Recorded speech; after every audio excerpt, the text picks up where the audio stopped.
Greatest of all time, gets you high with this dope rhyme, teaching cultivation worldwide. On the ganja go, I'ma get you high with this dope rhyme. I've been growing for over a decade, build brands, help y'all get paid, full term, sun grown, high grade.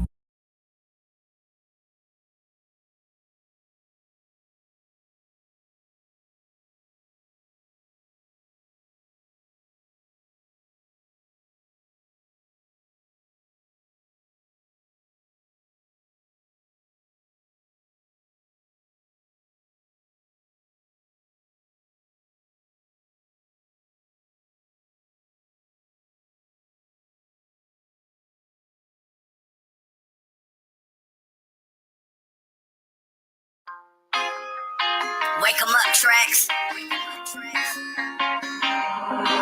On the ganja go, feeling like the greatest of all time, gets you high with this dope rhyme, teaching cultivation worldwide. On the ganja go, I'ma get you high with this dope rhyme. On the ganja go, feeling like the greatest of all time, gets you high with this dope rhyme, teaching cultivation worldwide. On the ganja go, I'ma get you high with this dope rhyme. I've been growing for over a decade, build brands, help y'all get paid, full term, sun grown, high grade. Mendo, the hills I was raised, did it all on our own, self-made, glass shards, the emerald tri-flame. I'm the ganja goat, I microscope the dope, and yo nose is the only thing that grows y'all just like Pinocchio's. You never had toast stacked on top of toast. The only time you ever seen a field of dreams is when you sipped the lean and fell asleep. You had the dream but woke up in the sheets. I'ma teach these cats how to grow some weed. I don't use no chemicals, got CBD instead of pills. Get THCA straight from Gill. No, I won't change, I keep it real. Let's crack the seal on this. Jar smells like an orange peel in this. Roll it, light it, now we feeling this. Crystal shining, now we healing this. Pain that I had is gone. Say what I had in the bag was wrong. Then I grew up and I found out what I had in my backpack and the bag was bomb. Tell her move on if you ain't down. Dank what I'm passing round. Born in a ganja town, every year I plant new seeds in the ground. On the ganja go, feeling like the greatest of all time, gets you high with this dope rhyme, teaching cultivation worldwide. On the ganja go, I'ma get you high with this dope rhyme. On the ganja go, feeling like the greatest of all time, gets you high with this dope rhyme, teaching cultivation worldwide.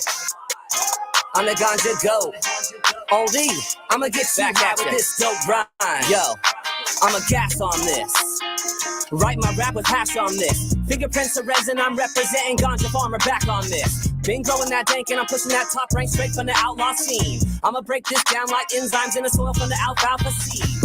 SSTs, brew with ease, grew the trees, who taught ya? Sticky smelling like lemon squeezed on all this good green ganja. If it ain't turpy, don't want ya. I got too much varieties to choose, all green shock ya. I'm one of the best to ever do it. Got laced by the ones who led the movement, set trends on the world the way we grew it. Ask P did it, just how we do it. Some more of it when I roll this potent dope in it. Shakes your focus, hold it in and choke. Real weed culture, what I spoke, and I teach this technique coast to coast. Let's toast. We don't brag, but we do got enough fresh weed in December to fill up Santa Claus bag. I'ma go bad if I ain't got no smoke. Shit, I'ma jump out in the field, start chewing on plants, don't trip on me, I'm the ganja go. Feeling like the greatest of all time, gets you high with this dope rhyme, teaching cultivation worldwide. On the ganja go, I'ma get you high with this dope rhyme. On the ganja go, feeling like the greatest of all time, gets you high with this dope rhyme, teaching cultivation worldwide. On the ganja go, I'ma get you high with this dope rhyme. State of Gold Music.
Sting ding ding ding ding ding na na boy.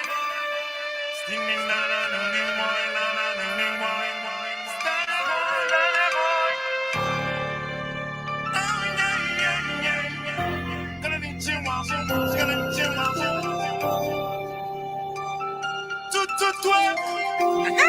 While we grow, and this is why we grow.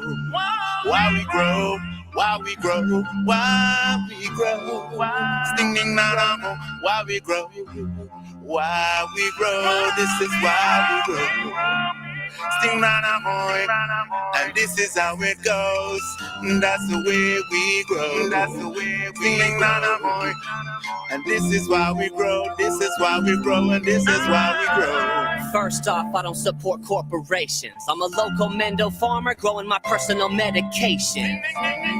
Why am I even in this police station? All I did was grow some cannabis, giving clean meds to the patients. They wasting time and all they money saying that it's a crime. I done took prescription pills and they was having me out my mind. You'd rather find that on me than this bag of Doja? If I could talk to God, he'd probably tell me you're doing just what I told you. Never thought that I'd grow up to be a grower, but I did. Just think it all started out back in the day when I took that ganja hit. Opened up my mind and it had me thinking about my options. Wondering why these pharmacies so quick to have us pill popping. It's a money scheme. They don't want us using green. They don't get no cut off someone selling dank to you and me. I know I'm brutally honest, but I keep it real, saying chemicals kill and cannabis heals. That's why we grow. And this is why we grow. Why we grow. Why we grow. Why we grow. Singing na na mo. Why we grow. Why we grow. This is why we grow. Sting na na mo. And this is how it goes. That's the way we grow. That's the way we grow. This is why we grow, this is why we grow, and this is why we grow. I'm an organic farmer, chemicals don't mix with us. I'm tired of watching TV commercials repping prescription drugs that do more bad than good. If I could change the world, I would. When I was young, my mind was different, just an outcast, misunderstood. So the doctor's saying the pill's the way to calm me, cause they wanna control my mind and turn me into a walking zombie. I done lost some friends to Oxy. Sometimes these visions haunt me, but I gotta keep moving on and staying strong, that's what you taught me. I done witnessed cannabis cure countless lives and heal a pain. I done seen them popping pills, the side effects killing their brain. I done seen a kid take CBD oil to stop a seizure. I done seen them ingest chemicals and then they start to seizure. It's backwards, doesn't make any sense. Too many lies would be exposed so they would never confess. Coming out the West, I never been fake, I keep it real, saying chemicals kill and cannabis heals. That's why we grow. To help these people in every state. Don't need pills to medicate, only day. It ain't about the money, it's about the game. Only thing taking away my pain is Mary Jane. To help these people in every state. Don't need pills to medicate, only day. It ain't about the money, it's about the game. Only thing taking away my pain, Mary Jane. That's why we grow. I said to feed the nation, to keep them strong. That's why we grow. While we grow, yeah. So you're on vegetation up on the land. That's why we grow. While we grow, stand up, while we grow. Meditation, vibration. That's why we grow. While we grow, stand up, while we grow. That's why we grow. And this is why we grow. While we grow, while we grow, while we grow, singing out while we grow, while we grow, this is why we grow, singing out and this is how it goes, that's the way we grow, that's the way we grow, and this is why we grow, this is why we grow, and this is why we grow.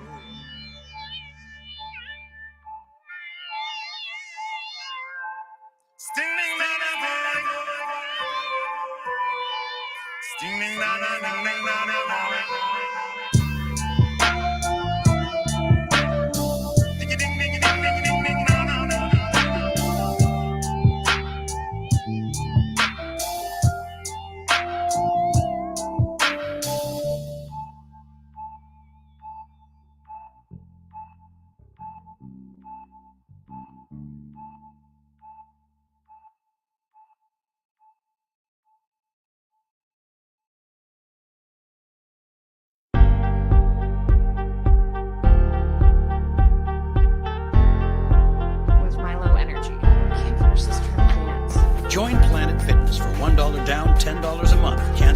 time and find your big fitness energy with tons of equipment in the judgment-free zone. Simply join through the free PF app. Deal ends February 16th.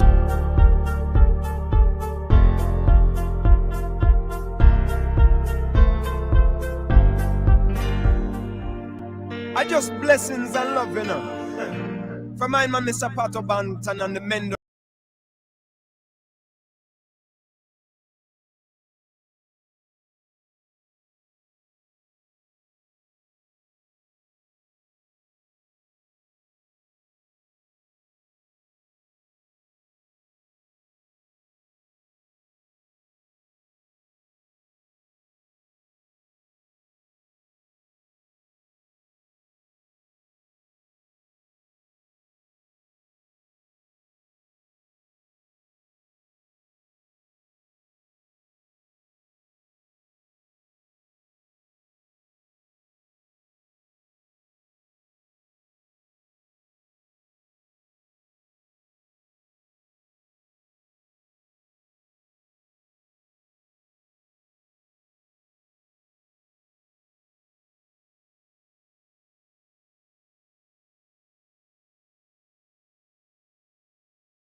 But we're getting it all fixed out. That's for sure. Can anyone live with this? That's not for me to decide. That's for some.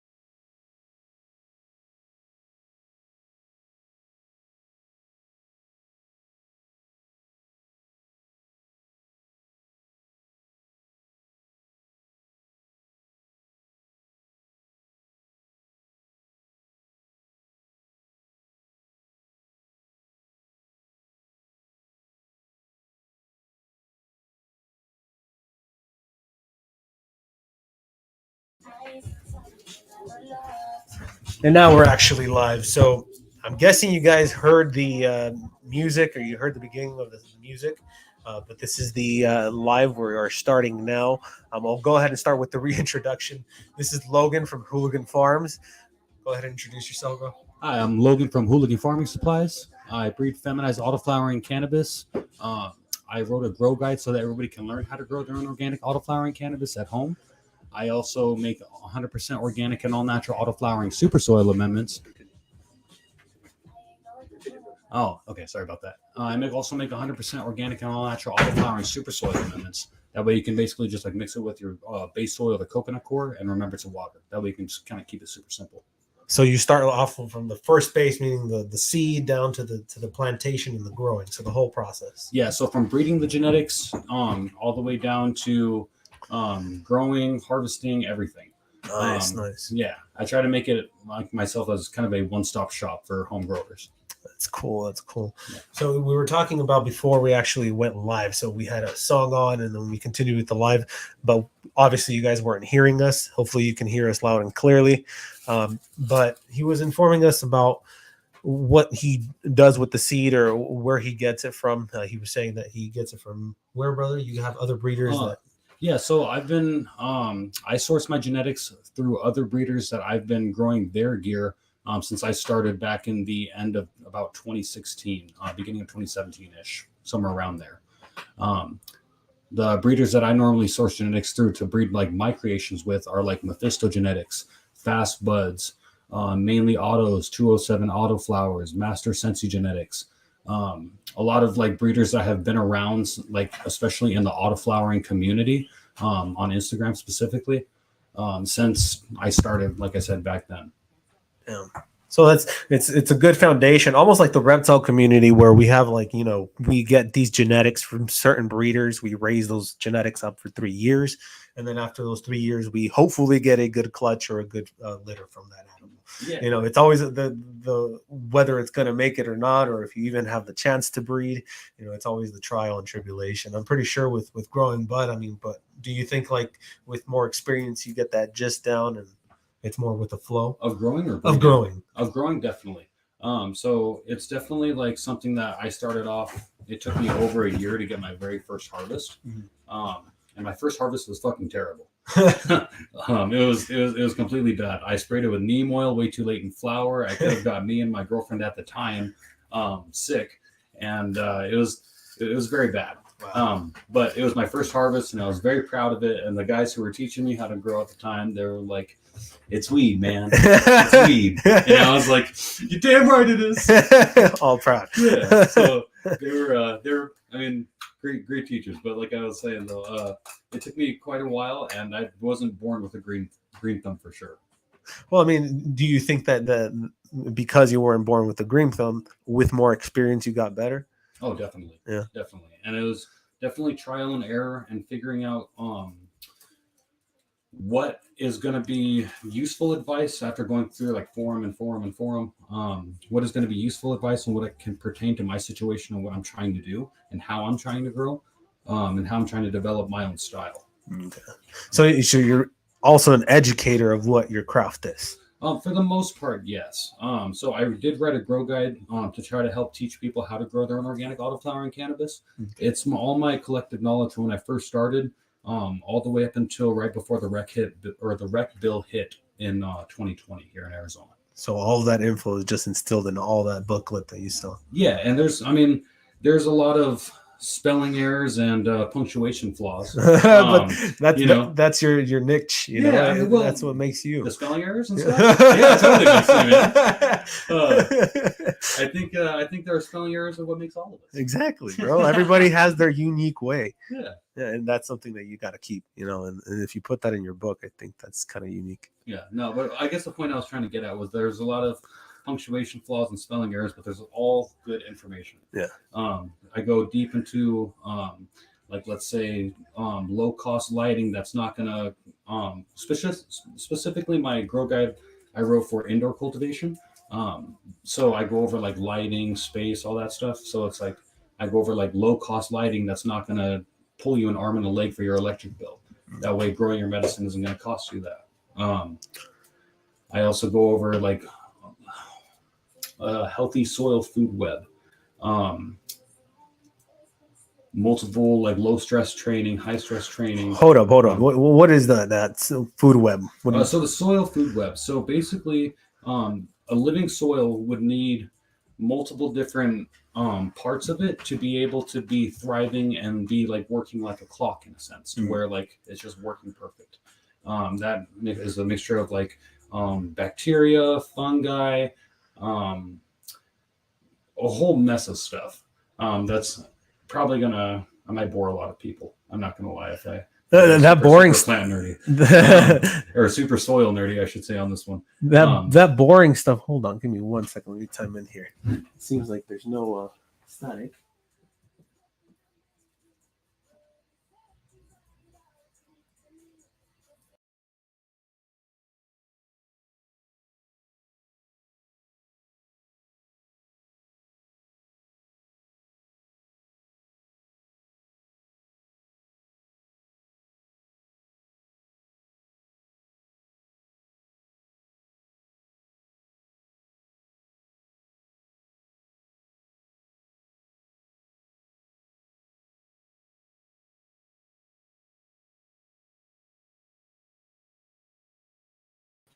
I guess it was fine. Oh, cool. All right. Sorry about that, guys. Sorry about that. We're getting through those technical difficulties, bro. Go ahead, bro. What were you going to say? I was just apologizing to the people. That stuff is really good. Whatever he cultivated there, that's all in his hands. So what we're smoking on is currently one of my newest release genetics, the Granja Nellissima. Yeah, and so she is named after Gustavo Fring in Breaking Bad and Better Call Saul.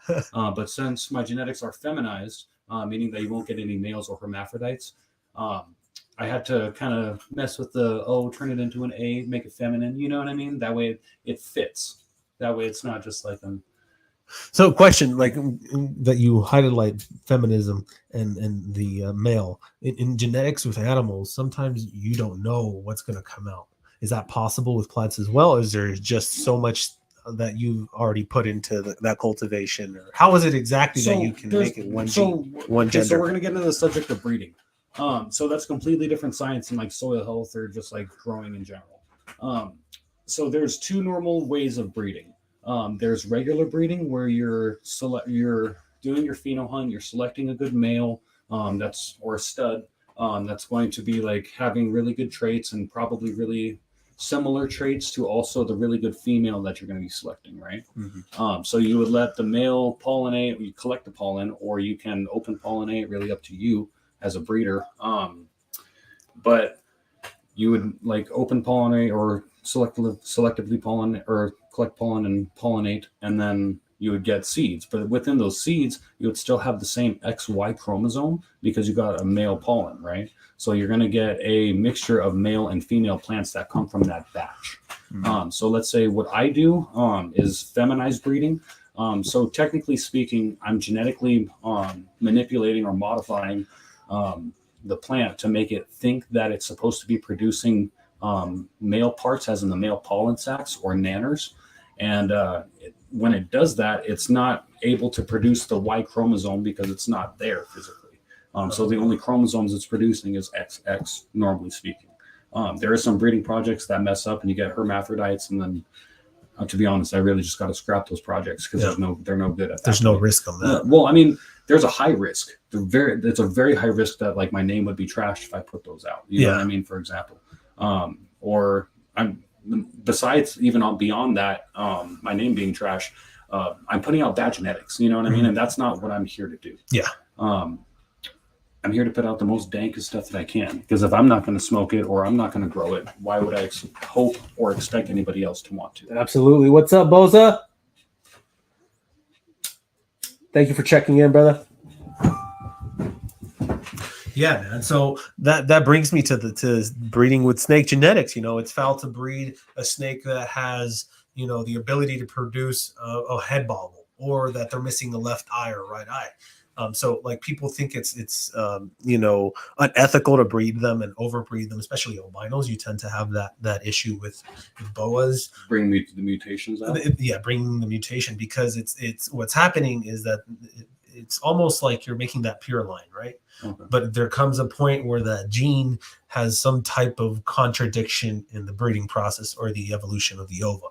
So when that happens, it's like it's like two genes just colliding together, and it creates a mutation, or it creates a deficiency, or like the ball python, spider ball python gene. I believe that they're known for that head bobble, and sometimes they have issues either eating or functioning right, like their motor skills are just not there. I feel that.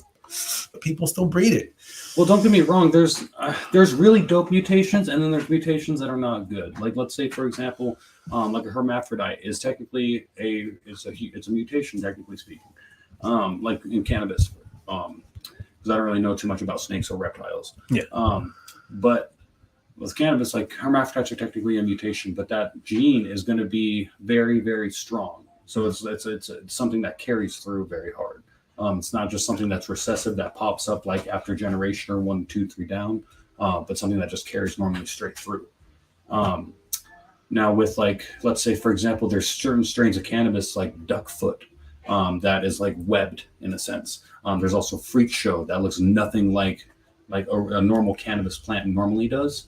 Like leaf wise, their serration is completely nutty. It's pretty cool. But it's still marijuana. Yeah, it's still cannabis, and it still has like high THC cannabis. That's crazy. Yeah, it's just it has certain mutations that make it look different.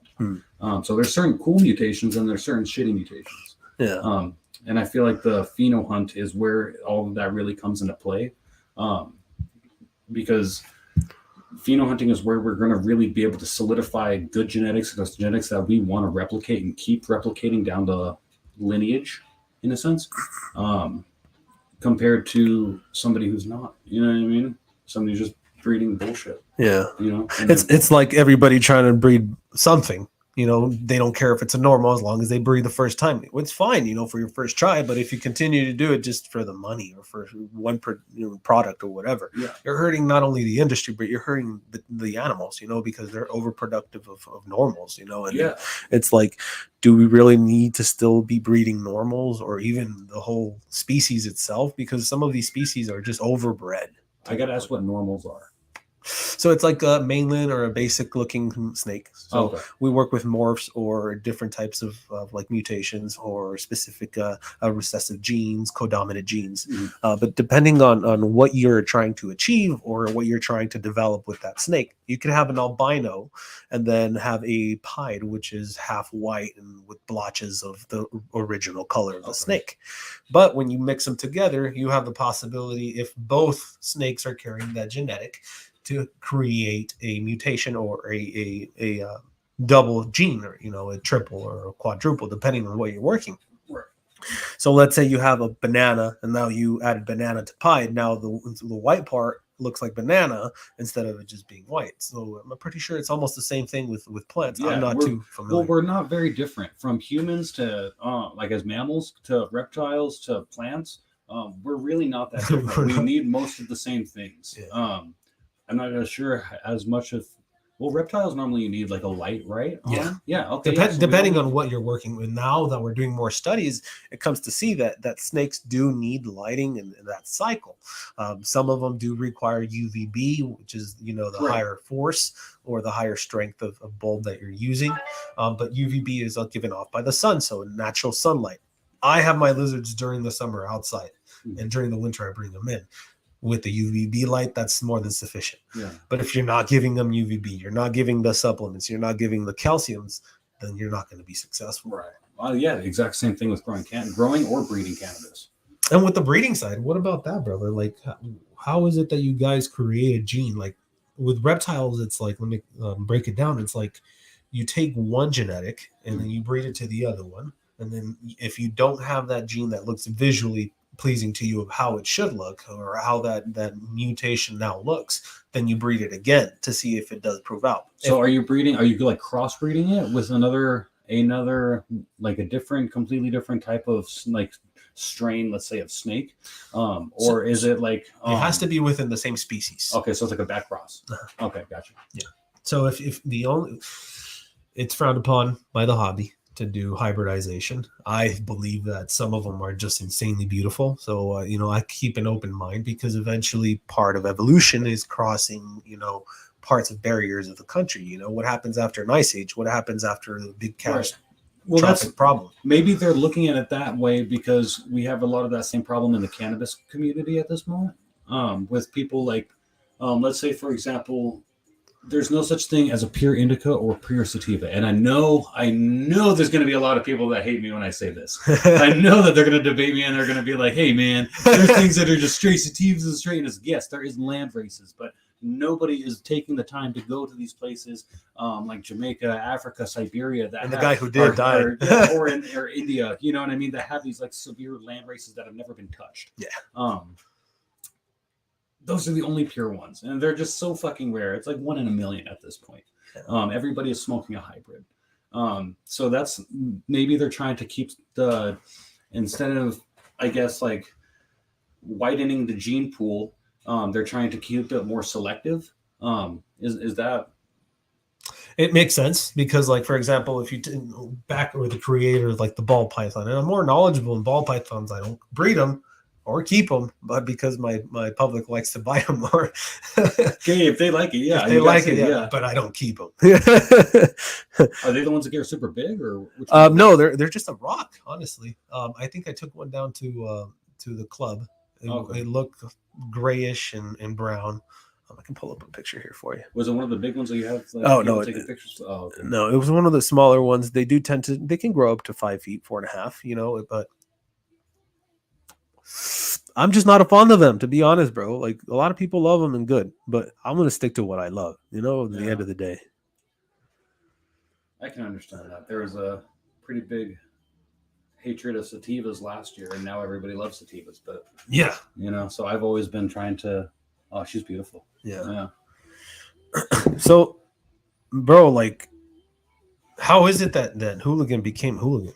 So, it's kind of a funny story, man. So, I'm Filipino. I'm half Filipino.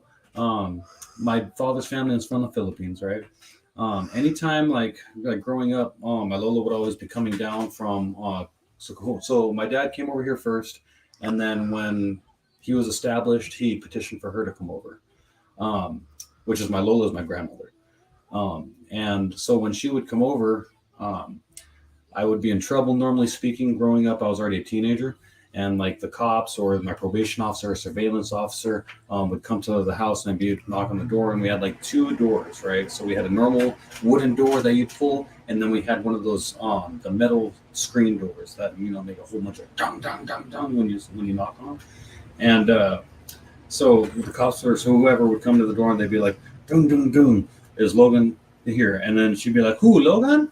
And I could hear it upstairs in my room. So I was like, "Oh fuck, man, I gotta go." So like I'm either out the window or I'm like running around to the so at my growing up at my dad's house, the kitchen was upstairs, and it was kind of strange. It was like an upstairs kitchen, but it had a back door right there. So I was like right there to my room. So I would be like, boom, right out the back door or right out my back window. I mean, the window was kind of a far jump.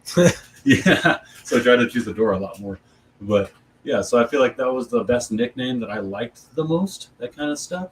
So, and it's cool that it came from there. Like, it was just like something that you heard and it was like, oh, it stuck with you, and then you learned about Hooligan and I was like, oh shit. Yeah, I mean, it's cool too. I mean, I'm also half Scottish, so I guess it kind of falls into play too on that aspect. But I mean, it's just a funny like story that I like came across, and I was just like, oh yeah, that's a good one. You know, that's a good one. That's, you know, that makes me smile. And why did you establish the business, bro?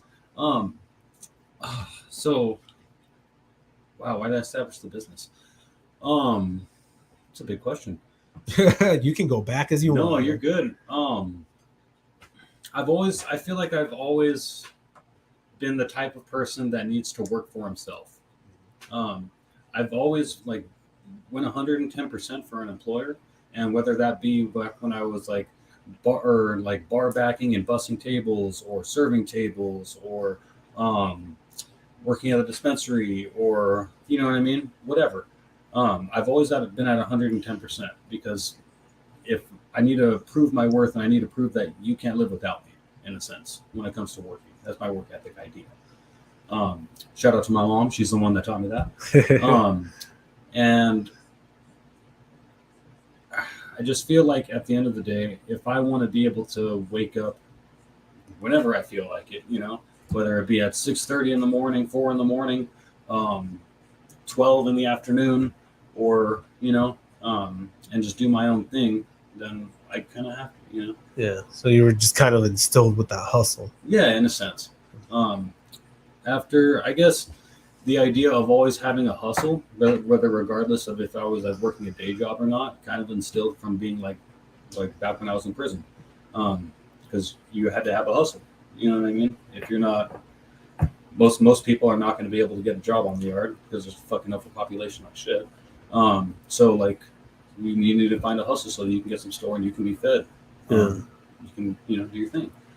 So I feel like it kind of instilled it into me in that, and then I kind of just carried that throughout like my life.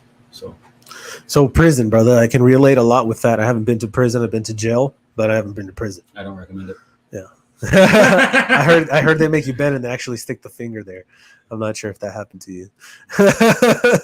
No. When you get to Alhambra, they make everybody sit in one giant room, like 20 dudes, and fucking get bust out naked and fucking. Oh, I did. Do the whole shebang before you get on the bus, but like,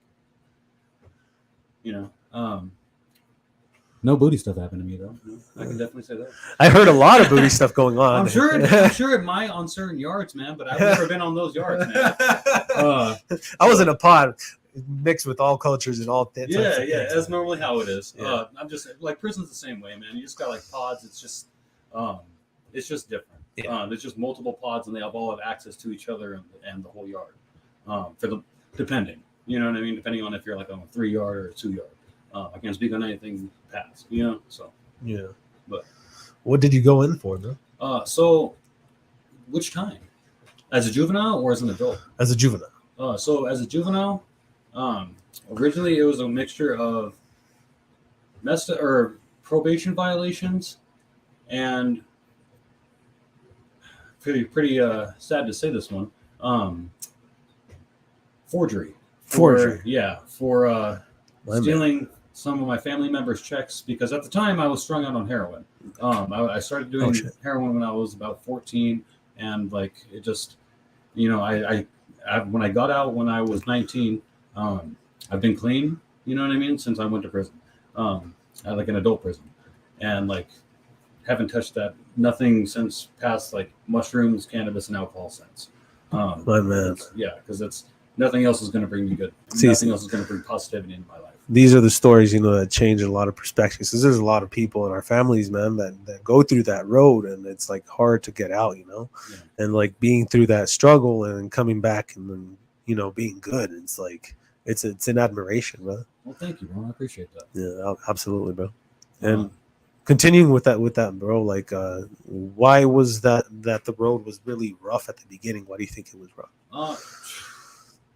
I could blame, like, I could be like, I could blame anything going on, whether it was like my parents' divorce or people I grew up with or like people I was running around with, you know what I mean? But to be honest, man, I was just a fucking dumbass. I was a knucklehead, and you couldn't tell me something. I had to learn it myself. You know what I mean? I can relate. I had to learn it myself. Like, you could be like, "Hey, Logan, like the house is on fire," and I'd be like, it's not unless I can see it or I can touch it, feel the heat." Like, so stubborn as hell. Yeah, very stubborn, man. Actually, I feel like I get that from my pops, man. Yeah. Me and him are very, very alike. Yeah, we're cool as fuck, man, but like, we're very alike in our stubbornness, man. So. Yeah, that's crazy, brother. Like, that's a story to be told, It's those stories that make the persona or the big, hooligan farming we are right here. But that story behind that story, bro, like you going into prison and going through those steps and steps and tribulations. It was a mixture of like let's say, like as a juvenile, it was a mixture of like juvie, rehabs, institutions, and prison. It was, or the Adobe Mountain School, which is the juvenile prison up in Phoenix. And then, like when I got out, I was out for I got out the day before my 18th birthday, and then I was out for maybe 5-6 days. So I normally say a week because it sounds better. But I was about for like 5-6 days, and then my brother went to Comic-Con up in Phoenix, and then I was like, you know what? I need dope. I'm gonna go ahead and steal his Xbox and pawn it. Pretty fucking messed up situation. I know it's pretty sucky, pretty dirtbaggish of me. Not that way anymore, but Evolution. Yeah, no bullshit. Or as people say now, no cap. That's what they say. I don't say that shit. But yeah, man. So I was a pretty hard dumbass, but the drugs really had a hold on me. So I pawned my brother's Xbox, and then I was in county jail for, I think it was maybe 3 months or so, and then I got out and I was on probation. Immediately ran from probation. Some pretty funny stories, man. I don't know if we can talk about them on here. If you feel I don't know. It's been 7 years, so like I don't know if people know this, but in Arizona, according to state law, as long as it's not like murder or some terrible heinous shit, crimes only can be like charged to you up to like 7 years. So it has been over 7 years for me. So maybe I can tell this, maybe I shouldn't. I don't know. Whatever you feel. If you don't feel comfortable with this. But there were some funny situations that happened when I was on. I only reported my probation officer maybe twice, and the second time I had dropped a baggie, I'll say that, of drugs in the probation office, and I didn't, you know what I mean? I was like, oh fuck, that's not mine, you know what I mean? And they're like, oh, you need to take a piss test, and I was like, no. They're like, no, you need to take a piss test, you're going to jail. I was like, fuck. So I sat in the bathroom with the surveillance officer for about 30 minutes and couldn't piss, and they're like, you need to go to task tomorrow, and I was like, bet. So I fucking dipped and ran off probation the next morning. You know what I mean? Like, I was like, I'm not doing this shit. I got out of the office and I fucking scat, man. I was gone. So then after that, I was on the run for a couple months, and then obviously got caught again. I got caught with possession of dope or of a narcotic drug, which was at the time was heroin. Don't do drugs, guys. Bad drugs. Don't do bad drugs. And so for that, you know what I mean? I went to state and county jail, went back to county jail, and then went to prison, and so. At that point, bro, I feel like seeing people come in and out on a daily, like you see it, and it's almost like these people become institutionalized. Yeah, it's not hard. It's like, they're trying to be there for a reason. It's like, I don't know if it draws them back there to jail or to prison, but sometimes, how can we help them, or how is it that we can aspire for them to get better? But what I would see is like a lot of these people would reach out to me, bro. Like, I never did any of those drugs. I never did heroin or anything. Good. I've only did bud. I've done shrooms. I've done acid, all that shit. But I haven't done any fucking like hard bad drugs. Good. But like these people would come to me and like they would sob their story to me, and like they'd tell me stuff, and to me it was like, shit, like what are they trying to tell me? Like what do I need to do here, or how is it that I can help? Like what is your response to what they're trying to tell you? Like or what is the lesson that I can get from what they're telling me, or the shit that they would go through? Like there's this guy Danny hit me up right after I got out of the joint. He's like, bro, I need help. Like, I'm back at it. Like, and he had just gotten out. He said he had stolen some shit from his sugar mama or whatever, and he got caught with that from some company that they had a rental company, and it was a horrible story, Yeah, that's too bad. And always going back and forth. It's like almost like a vicious circle, And for me, the question that I would like to ask is, and it might come from a deep sense, how is it that you got out of that circle, bro? Because how can people like know that knowledge? Like that circle is somehow like it has a long tail. Other ways that it has a very long tail. So I feel like I had a mixture to do with a lot of things. For one, I kind of made like a promise and a commitment to myself and my grandmother, who's now passed, that I wasn't going to be going back to hard drugs. Mm-hmm. On top of that, I was kind of tired of being locked up. I mean, everybody, nobody wants to be there. Yeah. But like, fuck, man, I didn't get to fucking have a high school grad. I got my GED. Don't get me wrong. Before anybody fucking graduated. Yeah. But like, I didn't get to go to high school graduation. I didn't get to go to like a prom. You know what I mean? You missed out on when people were going to college. I was in county jail, waiting to see if I was gonna either go to prison on the trafficking stolen property case, or if I was going to get out on probation. like I said, I got on probation. I fucked that up pretty quick. But which I did end up going to prison. Going back to prison, I should say, I guess. But yeah.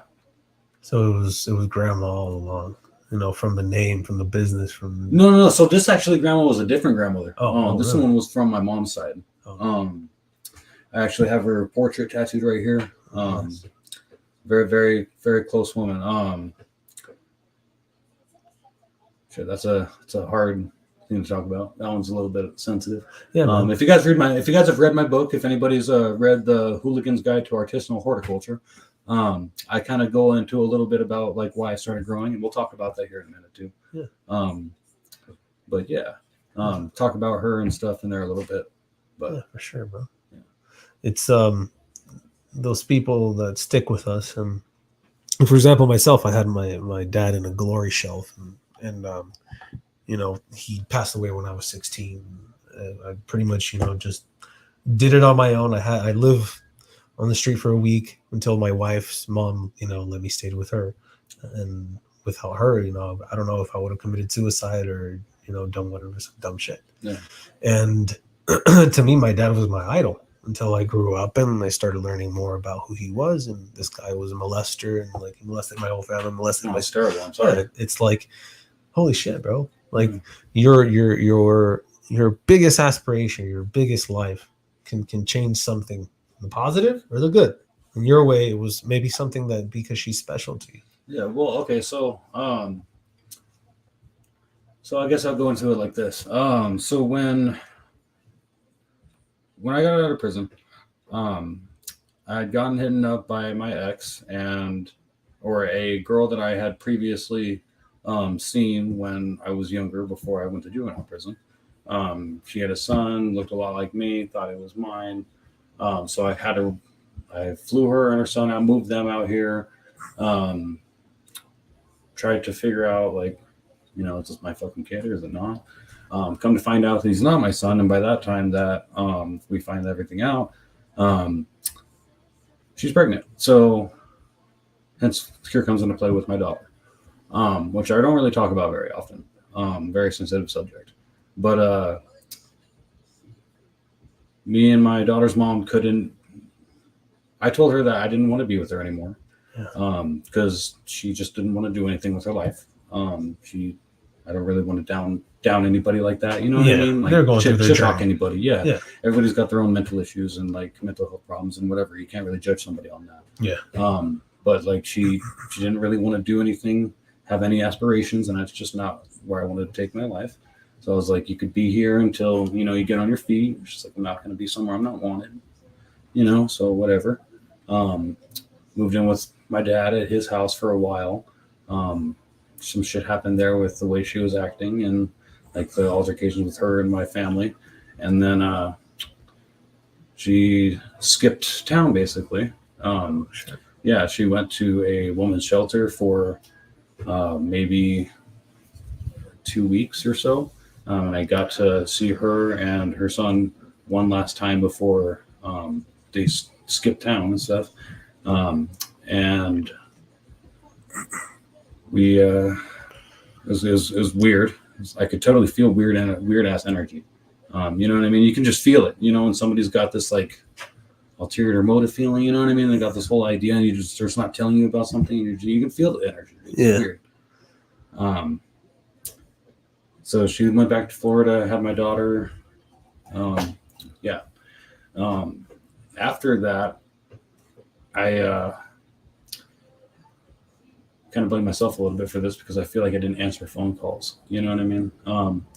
My grandmother, I call my mama, she committed suicide. Everybody always is like, I could have done more. I could have, called more. I could answer the phone call. Maybe she, you know what I mean? And it's just not a condolences and healings, brother. Yeah, no, thank you. Thank you very much, man. Me and my family. There's a lot of people like myself and my family, and that still need to heal. They're still healing. You know what I mean? It's not a process that you're just kind of like, okay, you get 6 months, and if you don't, you know what I mean, you're done by that time. Like it's a lifelong changing thing. Yeah. Especially with a subject like suicide.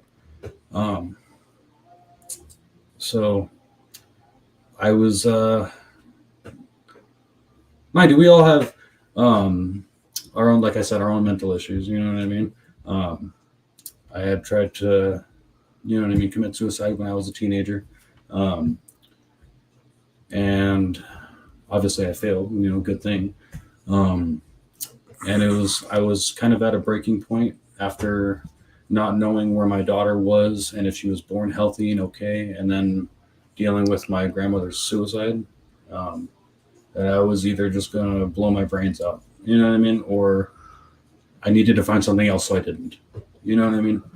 So I figured I'd put everything that I have, like time, money, fucking whatever I can, you know what I mean, into gardening and trying to, like, I guess find myself my own distraction from dealing with things, which maybe isn't the best thing to do. You know, we should deal with our emotions and not bottle them up. We do bottle a lot of shit, bro. But And we do bottle a lot of shit, and you know, a lot of those things are things that we should show people, you know, because those things are what makes us stronger. And bro, I want to say thank you so much for sharing, bro. That's something that's really hard, you know, to express to myself even right now. Like trying to tell you about my dad, like it's hard, you know. Yeah, you don't believe it has. You don't believe it's real. No, you don't believe it's real, and you keep thinking that you're like, is this a fucking alternate reality? Exactly. You know what I mean? I've had that talk with like two of my cousins that I'm very close with. We're almost like siblings, and we've had like while smoking and stuff, obviously. We've had these discussions where like, fuck, are we stuck in like an alternate reality? You know, this is too fucking real life. You know what I mean? Like, yeah. Like it's just like in the movies. Like, well, nothing I had been through prior to this, I guess, had hit me that hard. Yeah, in a sense. You know what I mean? From like being strung out on heroin at 14 to prison to anything else I've ever really dealt with. Nothing has hit me that hard and hit me like all at once to where I was just like, fuck this. I'm you know, I'm going to blow my, you know what I mean? I'm just going to do it. Like, fuck, it's not a good place to be. And I feel, you know what I mean? I feel for anybody who's there. If you're there, like, please get help. Yes. You know what I mean? There's always a alternative to a problem that's not a final solution. Absolutely. That, you know what I mean? You can turn pain and suffering into something beautiful. Definitely. You know, in my case, cannabis. Specifically feminized autoflowering cannabis.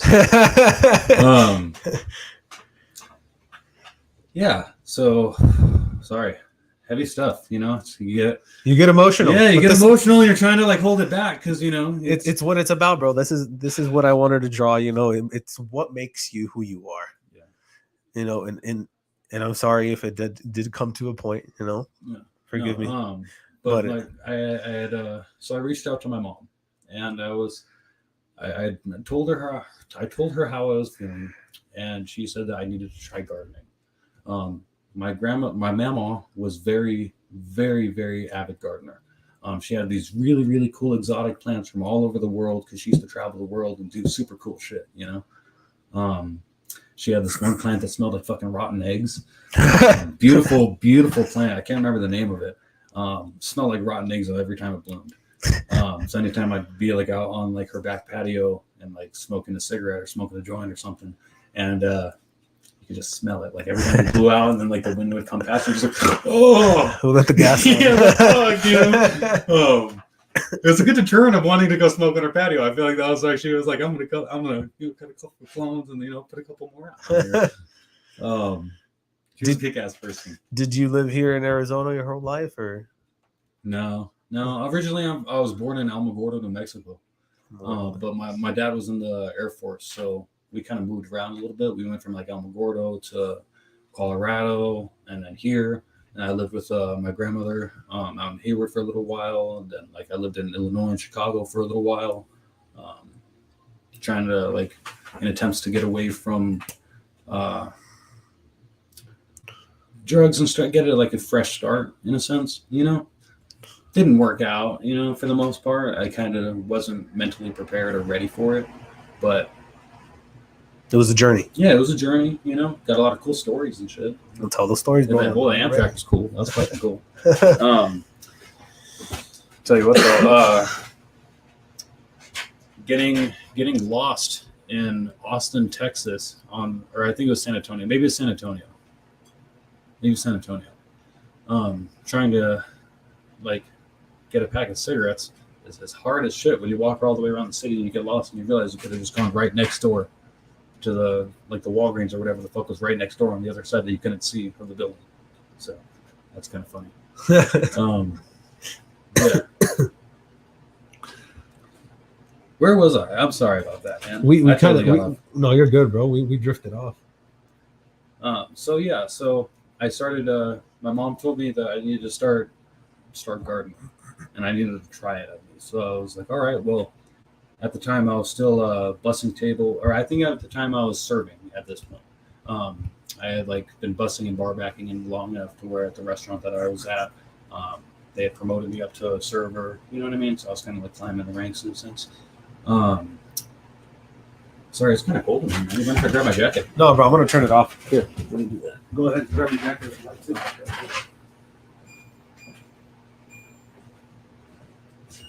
The air is hitting me right on the spot. Yeah, no, you're good. It's just cold as shit in here now. we got. I don't know if anybody is tuning in that's not in Arizona, but we got a lot of snow to this morning and last night. Yeah, man, mine melted right away. So is yours? Okay, well, I'm up in the mountains, up by about 30 miles north of Tucson, and we got slammed with snow, like almost like I would say at least maybe 3.5, possibly close to 4 inches. That's nice. Yeah, I mean, it's nice like when you can see it when you have to wake up, and then you just have to, when you want to go outside and stuff, or like you have to leave and you have like a layer of snow like this thick on top of your windshield. You have to like scrape it off. You're not used to that stuff, you know. Like, bro, here in Tucson, we have the luxury of not getting that. Yeah. It's all that fake snow.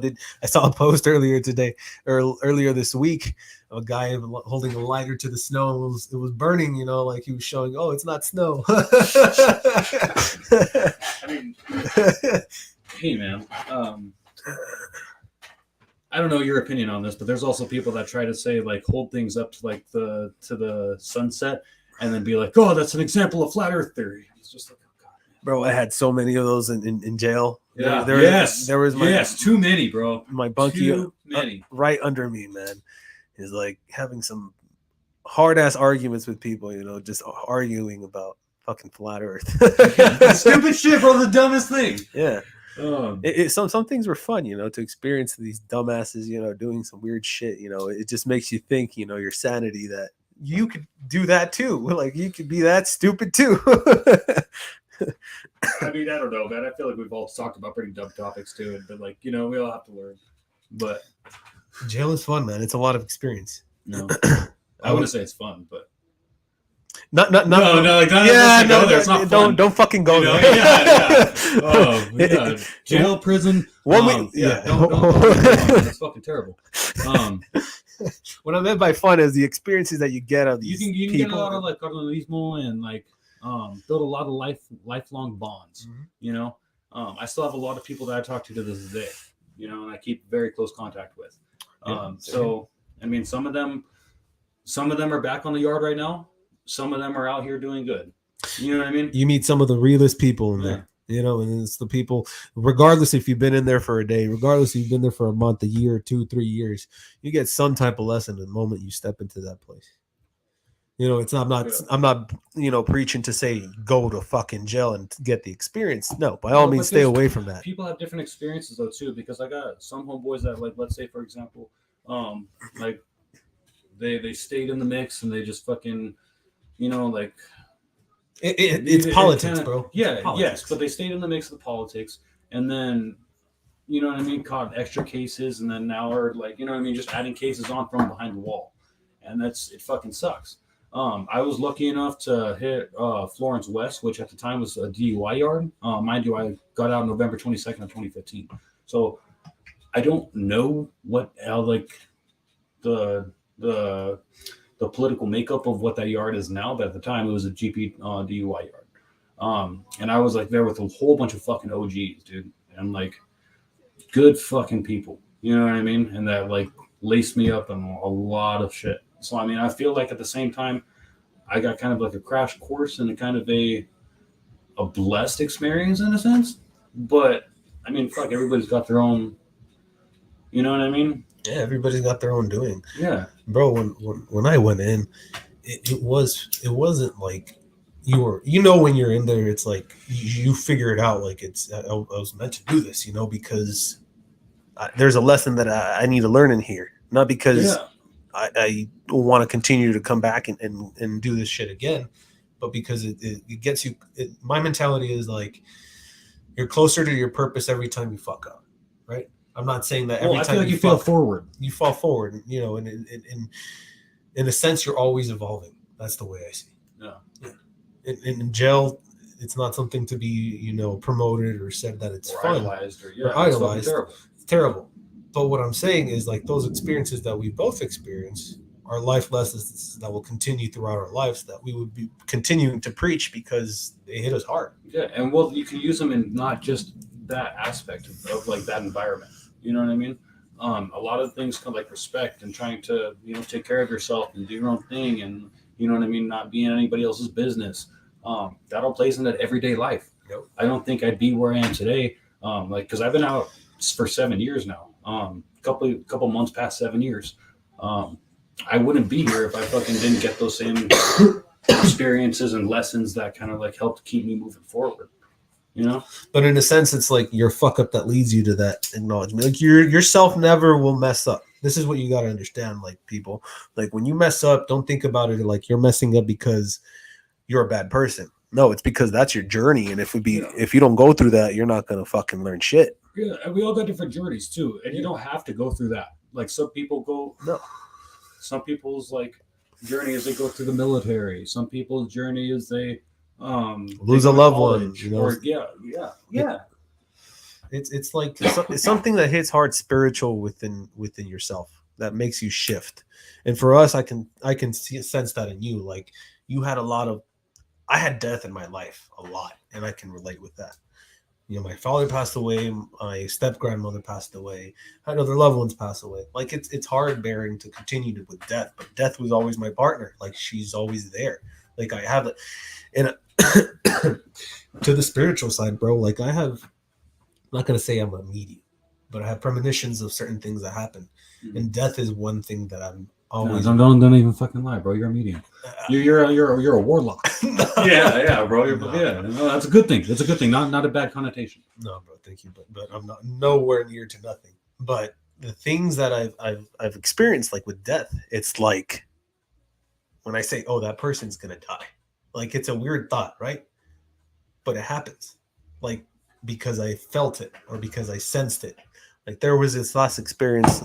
There's been a couple within the family as well, but at work, I seen this girl who was with crutches, and I was like to my wife, like I felt sad. I felt this sorrow and pain, like everything that I was like the mother would experience of this little girl dying, Okay.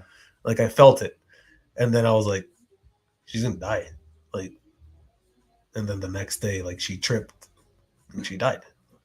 It's fucking heavy. She had a head injury and she passed out and she never made it. That's fucking heavy, man. Bro, like those are like what I'm saying. Like death is always on my right hand side, and to me, it's not like it's not morbid, but it's like get away from me. Like I'm tired of experiencing it and seeing it. Like I want. I'm sorry if it's cold, bro. No, you're good. You're good. Turn on the heater. No, you're good. But like death is deep, bro. Like to me, like when you say with death and the previous experiences that you had. Like those are the life-shifting moments, in a sense. Yeah. Like if you don't have a life-shifting moment, it's because you either had that silver spoon, and I'm sorry to the people that are white, blue collar, whatever you like to call it, but there is that sense, that of entitlement or that you own your entire life because they have a higher sense, and it's because this person was raised at a higher level than you, and that might be their sense of purpose to learn from that. Don't put anybody down from what you're going through, Yeah, definitely. What do you go through? What do you go through? I mean, I like to say what you go through is what you grow through, Yeah, you grow through. Oh, okay, so we said that. My bad. No, bro. I don't know if I pronounced it right or said it right. I might be slurring right now. A little. I know. Fucking three joints in. We might be a little stoned, guys. Sorry about that. This is some good stuff, bro. Like thank you guys have to check them out. Hooliganfarming.com.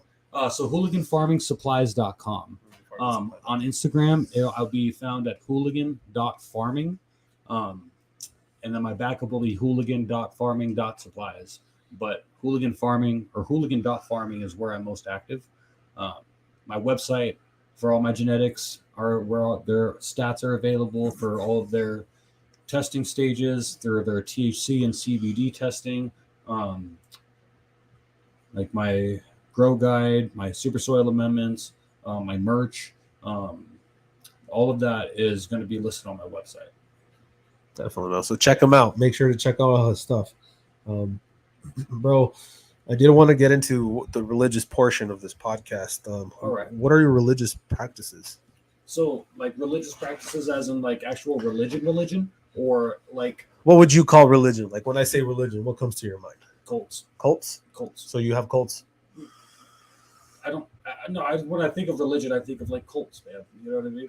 Do you practice a cult? I think, yeah, man. I believe in I believe in the plant. The plant. Plant, man. Is she a female? Yeah, technically she is. Bro.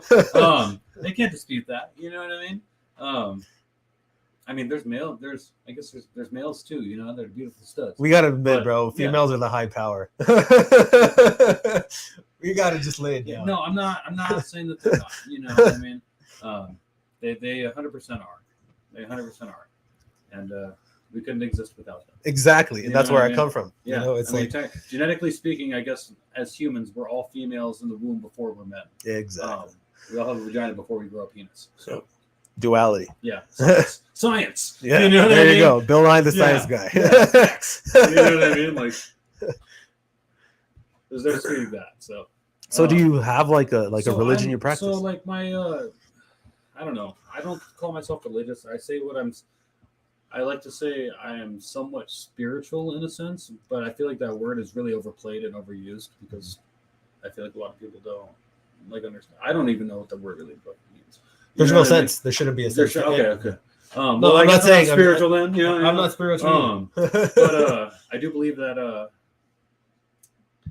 I have a couple different beliefs. I believe that we're genetically modified monkeys spliced with alien DNA. I also believe that there's also energies that we can't see that are fucking in the same room with us that are in a different dimension that we can't see. You know what I mean?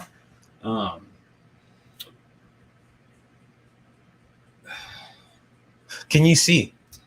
Have you seen?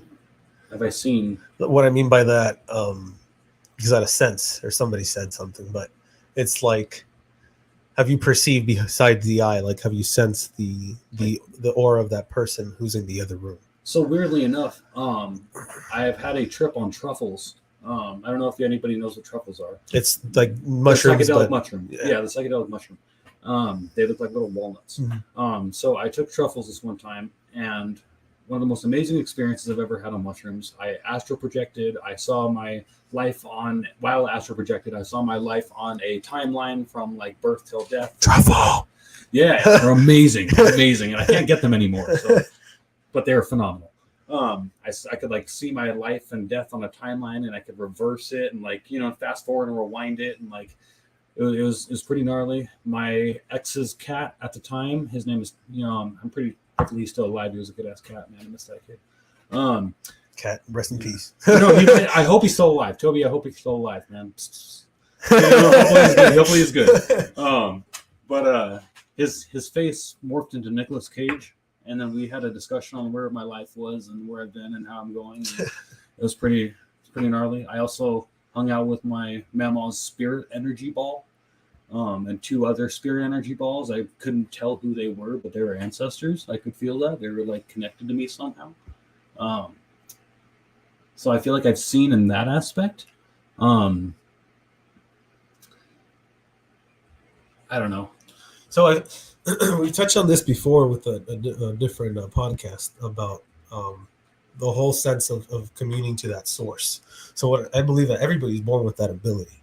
Just that somebody has it developed at a higher sense, because some people are born with that gift or some people aren't, But in a sense, like of tapping into the ability, tapping into that ability. Yeah. It's like It's a practice. It's a sadhana. It's something that you consider. It's a muscle. A muscle that You have to like work out and okay. Like anything in the body. But some people just develop at a higher stage. You know, some people have that higher sense of perception, or they're given the mediumship of clairvoyancy or trivoyancy or optical. It depends on your family, your origin, the practices, your previous cultures. So it's always interesting to make that blood test. So like to get that ancestry blood test, to see where you come from. Oh yeah, to see your cultures. I've never done it. Yeah, you should try it out. I've never done it. Both of my parents have, so I know in a sense an idea, but I've never personally sent in my DNA. Well, I mean, if you have both foundations from your dad. Yeah, I just exactly that. So that's the only reason why I haven't. I'm not like some like hardcore. I'm being like the government can't have my DNA. They're gonna track me. It's like, dude, I know about fucking ID cards, and social security numbers. You know what I mean? Like I'm a business owner. You know what I mean? Like they can find me if they want me. You know what I mean? My name's on my license. It's on my fucking book, man. It's just a matter of time. Yeah. Well, I mean, hey, if they wanted it, I mean, I'm ready. I'm here. We're here. I'm peaceful, bro. You know what I mean? Yeah. Let me just put that out there first and foremost, bro. We're to the public. But anyway, I'm not hard to find. You know what I mean? I'm not hurting the community. If anything, I'm doing everything I can and that I know of to help the community. Exactly. So I do what I can, and I'm trying to, because this is a healing plant. It's a medicine that should be respected. And it's meant to heal. You know what I mean? People can use it to harm or overuse, or you know what I mean? But it's meant to heal, and that's what I'm trying to do. Do you feel like that is with all plants? In the sense, that's how I feel. It can be. It can be. Definitely. Amapola. Amapola. The coca plant. Oh, okay. Amapola. I mean, so she's for healing too. Yeah, it can be. It can be. Anything can be abused. Exactly. You know what I mean? Water can be abused and you can drown. Or you can, you know what I mean? Aspirin can be abused and it's your last headache. You know what I mean? So now that you explained that, question again, do you think that every medicine is healing? Every medicine has a degree to heal. Exactly. I would say. A degree. So that's has a degree to heal. Has a potential or the degree to heal. Whatever wordage just suits like the public. Yeah. Or maybe because my vocabulary isn't the best. Well, so mine either. I might be mine misusing either. it. Mine I may either. be misusing it. But it has the potential to be healing. Overuse, I mean, there's people that get THC poisoning. So there's some people that their body is physically allergic to, they're allergic to certain cannabinoids. That's a new term. THC poisoning. What are the effects of that? I've heard of it. I don't know this for a fact. Okay, this is all theory, bro science. You know what I mean? I've never. There may be scientific fact on it. I don't know. But let's say you get too much THC in your system, and you can get start physically throwing up or something. You know what I mean? And then to be honest, I don't really know about it, man. I don't feel like I can talk about it, but I know that there's also some people that just can't smoke weed and just THC does not sit with their body. Yeah. Yeah, we're all different. Yeah, exactly. And it's a medicine. That's what I try to explain to people too. Is cannabis is a medicine. And just like how you can be allergic to penicillin, or you can be allergic to aspirin, or you can be allergic to whatever. You know what I mean? You can also be allergic to cannabis or certain cannabinoids that are in certain strains that are not good. They're not going to sit well with you. You know what I mean? I actually have they all have different things to them. Like this one, Granjanalissima, this one of my genetics, she is a lot more of an indica dominant. Still a little bit more of a hybrid indica, but she's really good for pain and for sleep. You know what I mean? That's the one we're smoking on right now. Very lethargic feeling. I have another strain right here, Clifford, and she's a cross originally of Amber Berries from Blue Ox Genetics. I didn't name him; he was the homie too. Blue Ox Genetics is a killer ass breeder too that I have also sourced genetics from. It was Amber Berries from Blue Ox Genetics and Chem Dogging from Mephisto. A lot more of a heart racing sativa, but at the same time, she's a medicine, and that's how I get the most effect I feel personally from it. It's more of a heart racing sativa. It's where it's okay, let's get moving. Some people are yeah, I still get up and feel you know, I'm stoned and stuff, but it's not like I'm like, and I'm like, I mean, it's a medicine. It's going to affect everybody differently. I can only tell you my experience, really. Yeah. You know, because that's the only one I can really speak on. Doron is a cross of Banana Durban Double XL Auto, originally from Master Sensi, and then my Crema, which originally was Creme Tasmo, which was Creme de la Creme and Phantasmo Express. And I crossed out with Chem Dogging from Mephisto as well. So that was my Crema, and I crossed out with the Banana Durban one. So she's a little bit more of a sativa dominant as well, but still a lot more of a like stony sativa. But they all have their different like looks to the nugs, the genetic attributes like that are going to give you like different cannabinoids and feel different feelings. You know what I mean? So That's a trip, bro. So in a sense, that's what your religion is, like the plant, the ganja. plant, man, the plant. If you can believe in the plant, man, you can believe in peace. That's a good saying. We should make the second. What was that festival that was made back in the 70s? The Woodstock.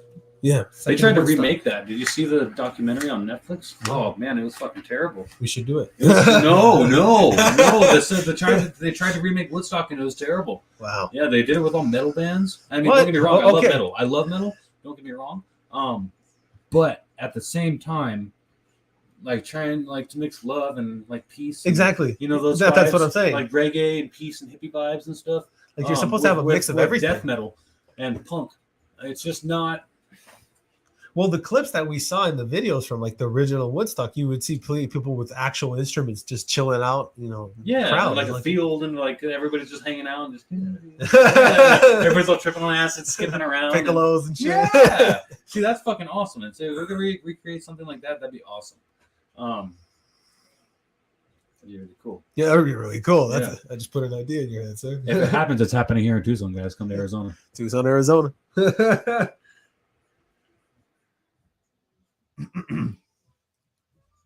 Bro, do you have a morning routine? So like I do.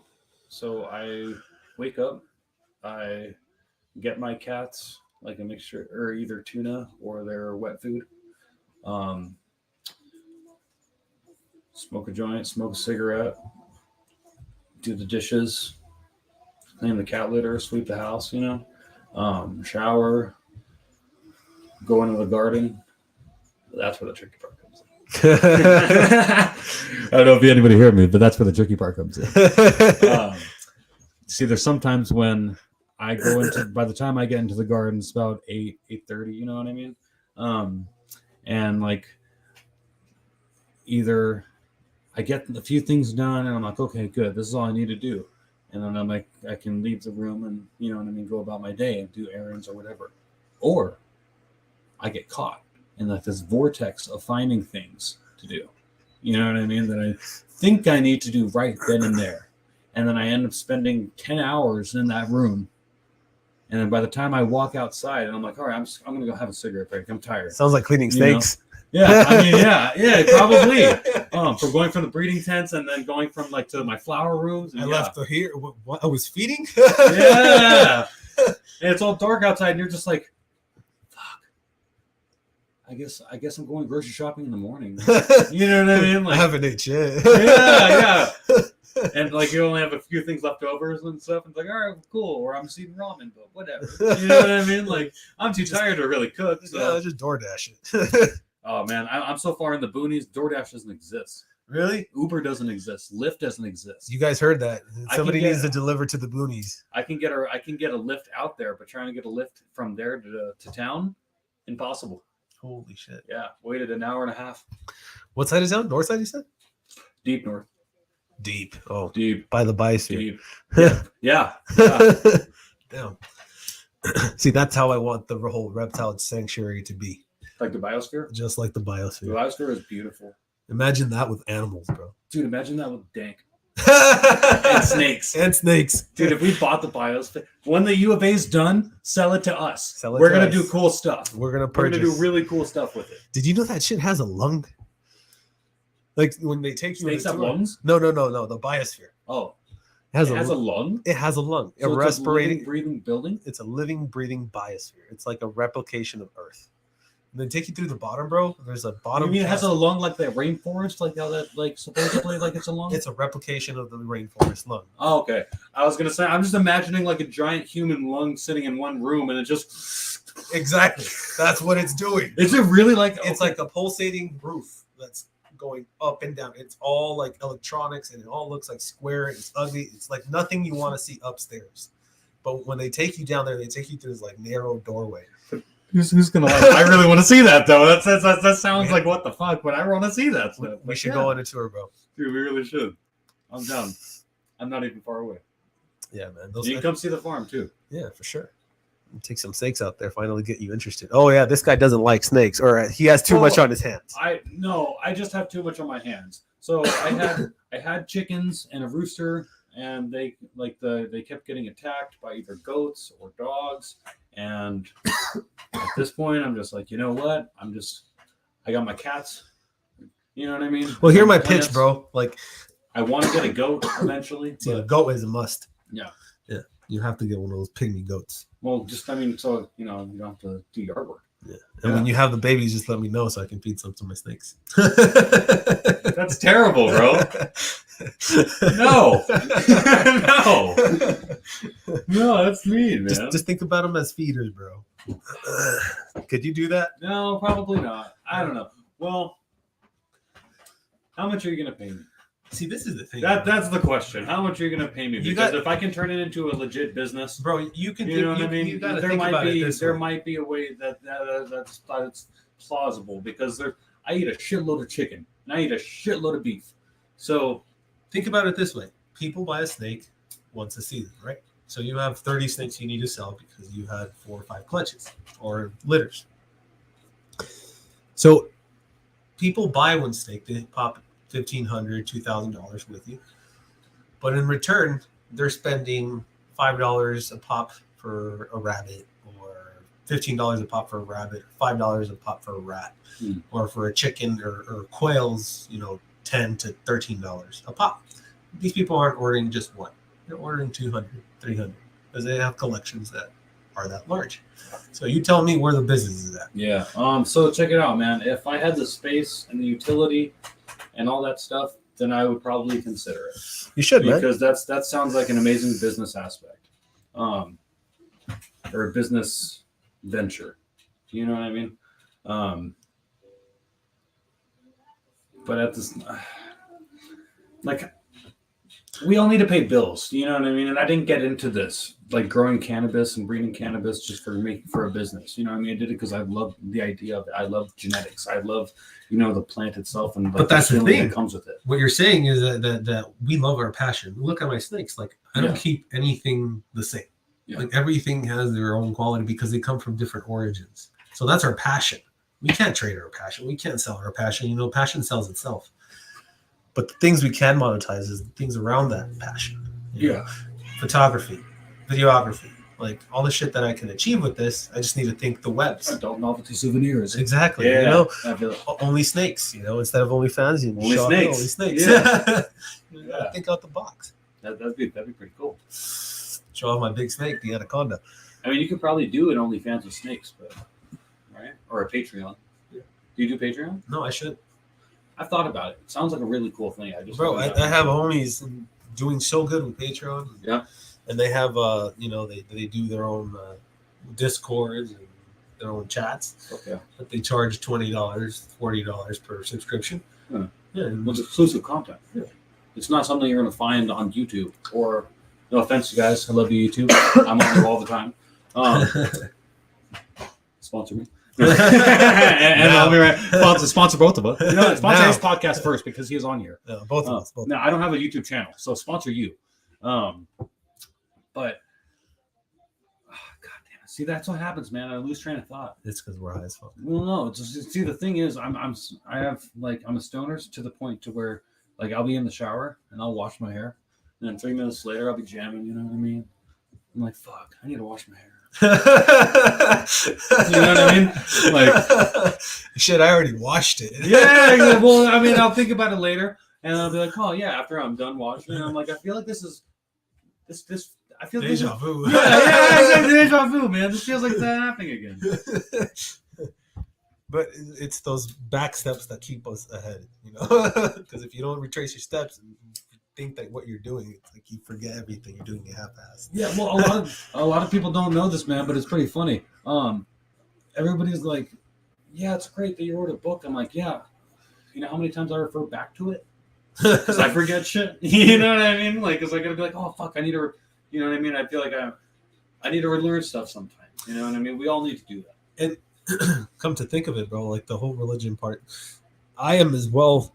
I don't consider myself, in a sense, what the meaning of spirituality is. I could say I've tapped into the source, and maybe I've forgotten it, or I've stumbled upon the surface, or I've maybe grazed it at the sense. Yeah. But I can't say that I believe in something concrete. I just flow with what the energy is feeding me at that moment. Like I sometimes have to hold back. Don't worry, brother, he's in the restroom. It's not a lizard getting out or anything. I just didn't know. I'm like, man, there's a house full of reptiles. Okay, cool. Sorry. Where was I? See? It happened again. Sorry about that, guys. We're trying to keep a steady conversation. Yeah. See, I can't even finish my own sentences, man. All right, let's just move on to the next question. Yeah, brother.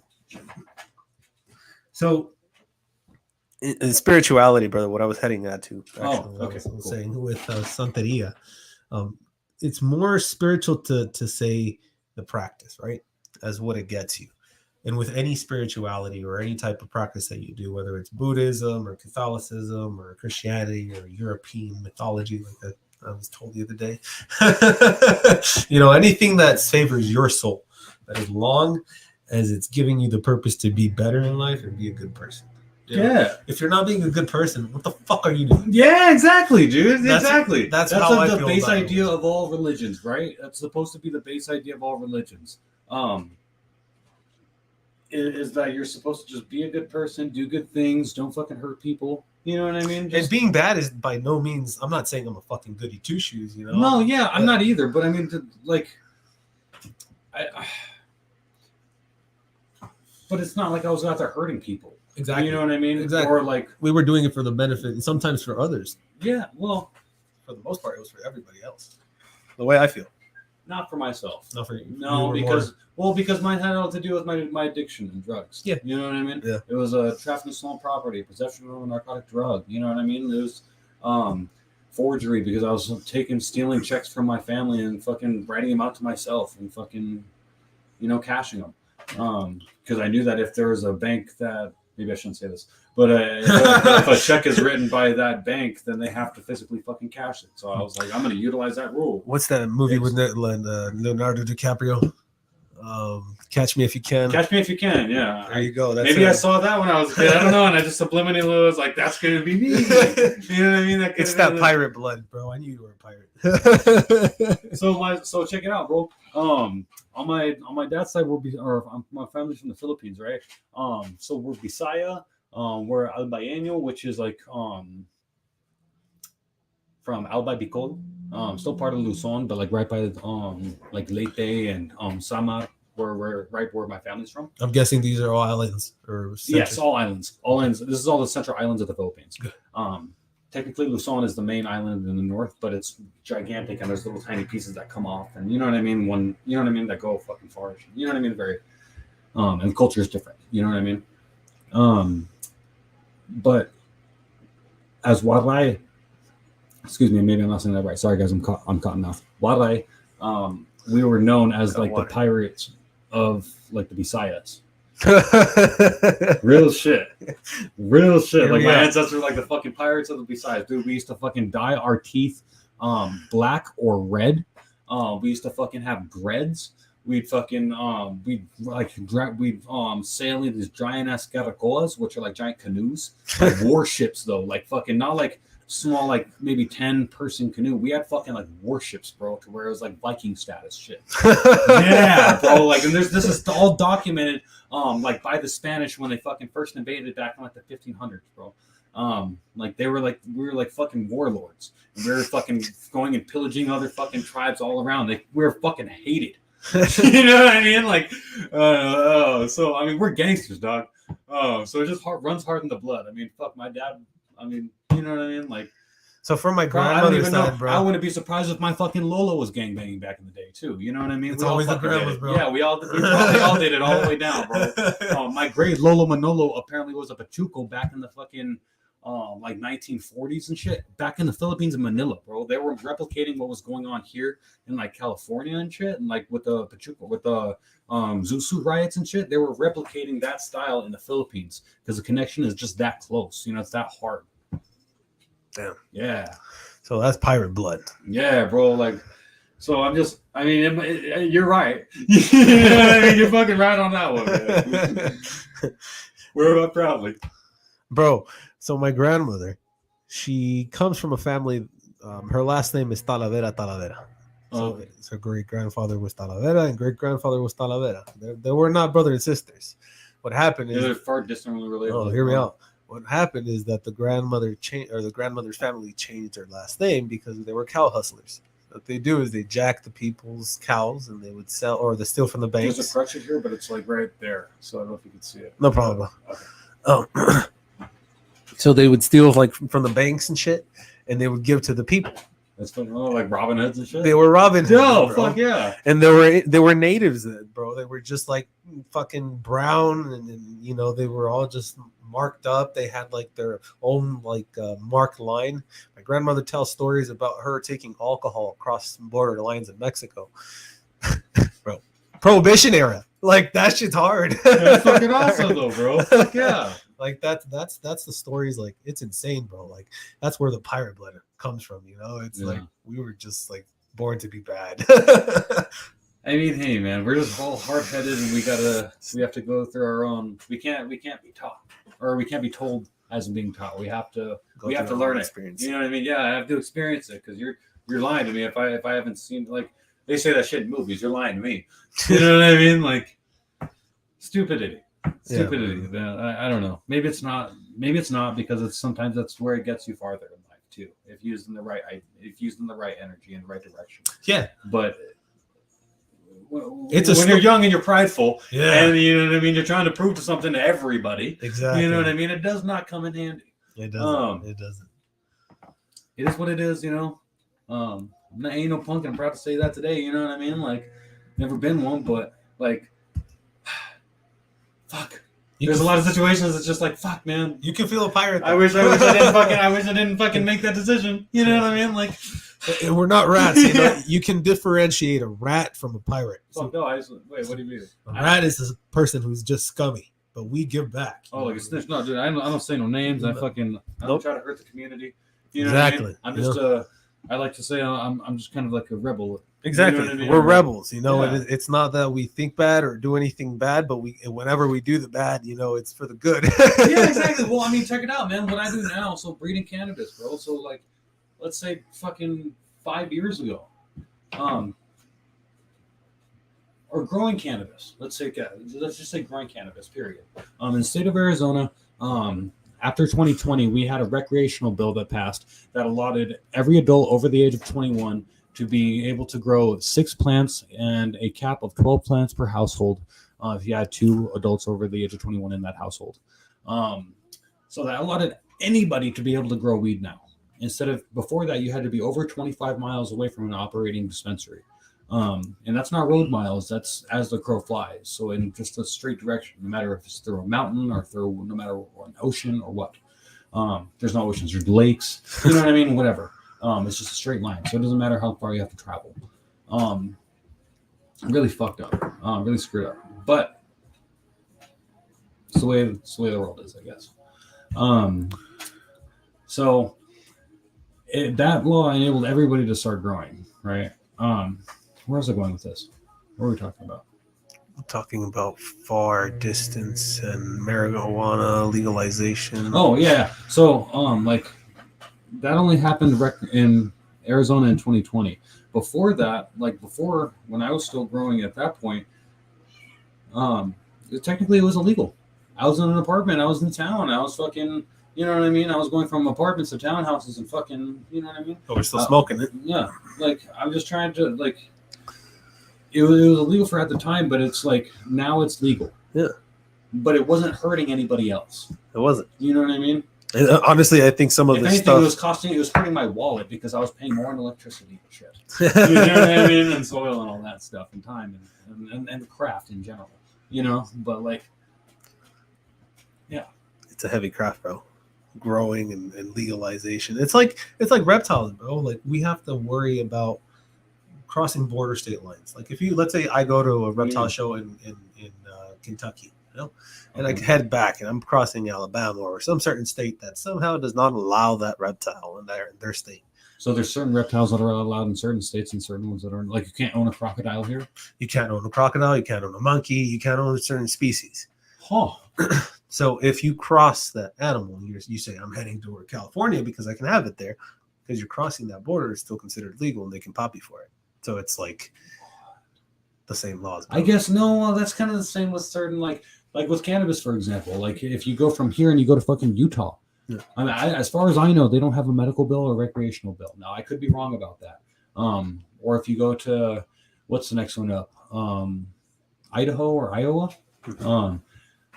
If you go to one of those states that are not recreationalized or medical or don't have a medical bill, and you only have like an eighth, I mean, fuck, you can possibly be looking at potentially like county jail time to prison time. You know what I mean? Depending on how much you have. Yeah. And it's still just your medicine.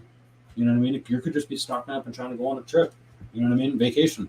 Yeah. And then they pop you in an illegal state, and then you're just like, fuck, I came here for fucking vacation, and I'm staying for fucking however. And like even taking it on the plane, like sometimes it's medical, it's been prescribed or whatever, or given. I never had problems taking it on the plane, dog. I know you're a lot, dog. Just white filmed it. No, I check that shit in, bro. Everybody's like, oh no, just take it through. You can fucking take it through the carry on. I'm like, fuck no, no. You know what I mean? You're trying to set me up, man. Like, no way. You know what I mean? Like, I'll check that shit in first. I'll leave my fucking like worst case scenario, bro. Like, I'll fucking have to get new luggage and all my new shit. You know what I mean? Before I fucking land in an illegal state with fucking weed in my thing, and there's, you know what I mean? They're like, oh, you have to pick your thing up. You have to pick your luggage up at the customer service office. Fuck no. You know what I mean? I know what that is. I know a fucking setup when I see one. I've been in that situation too many times. You know? Like, fuck. Sorry, I'm yelling. No, bro. I feel you. Your family here too. No, you're good, bro. All right, but You're totally fine. Be yourself, my man.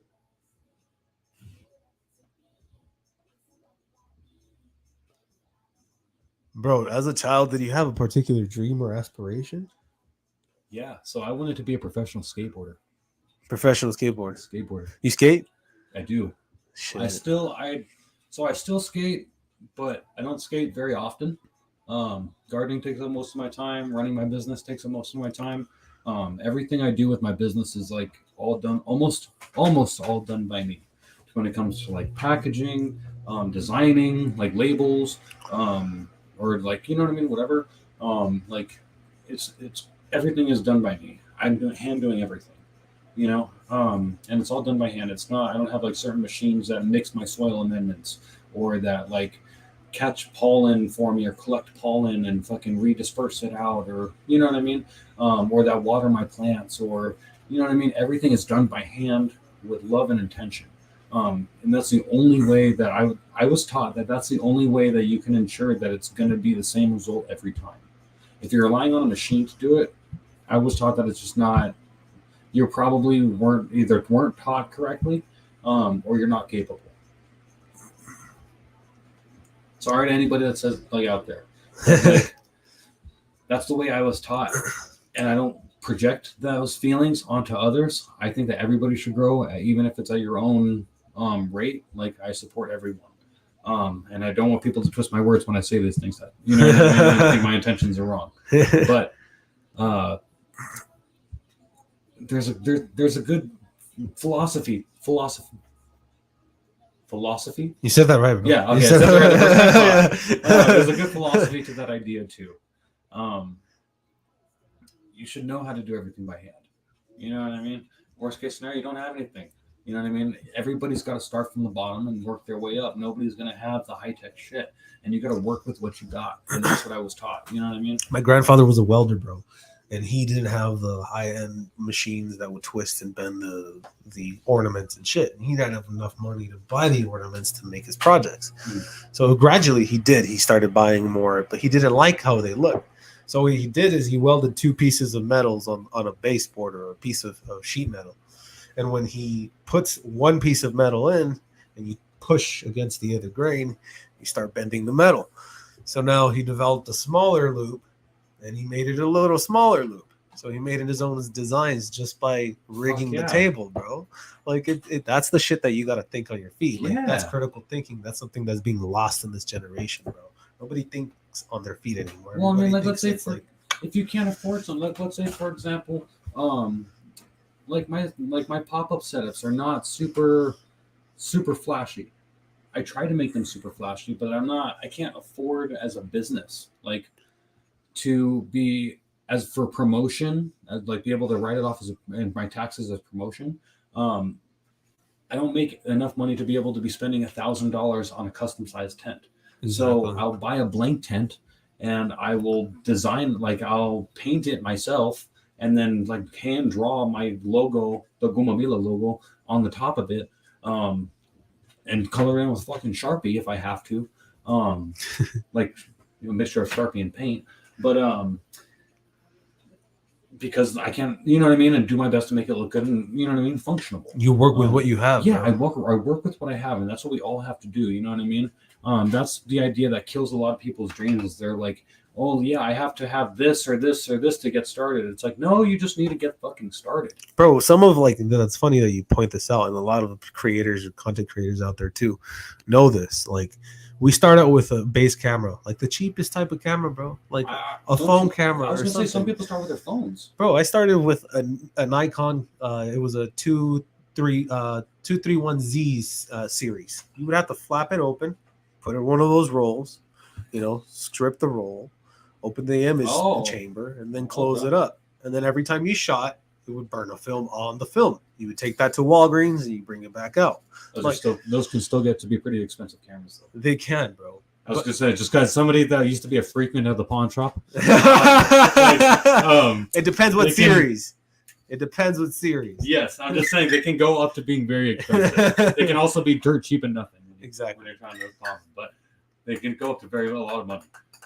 Depending on what you run into, man. Yeah. Sony's are great. Fuck yeah, man. Well, I'm just saying those type of cameras. Yeah, but that's how we all started, bro. Like, and even like with our animals, some guys start out with a rack. They buy a Home Depot rack. They buy the tubs. The tubs from like the storage tubs. Yeah. They put their snakes in there, and they open up their snakes. They feed their snakes the same way that you would spend $15,000 on a rack system.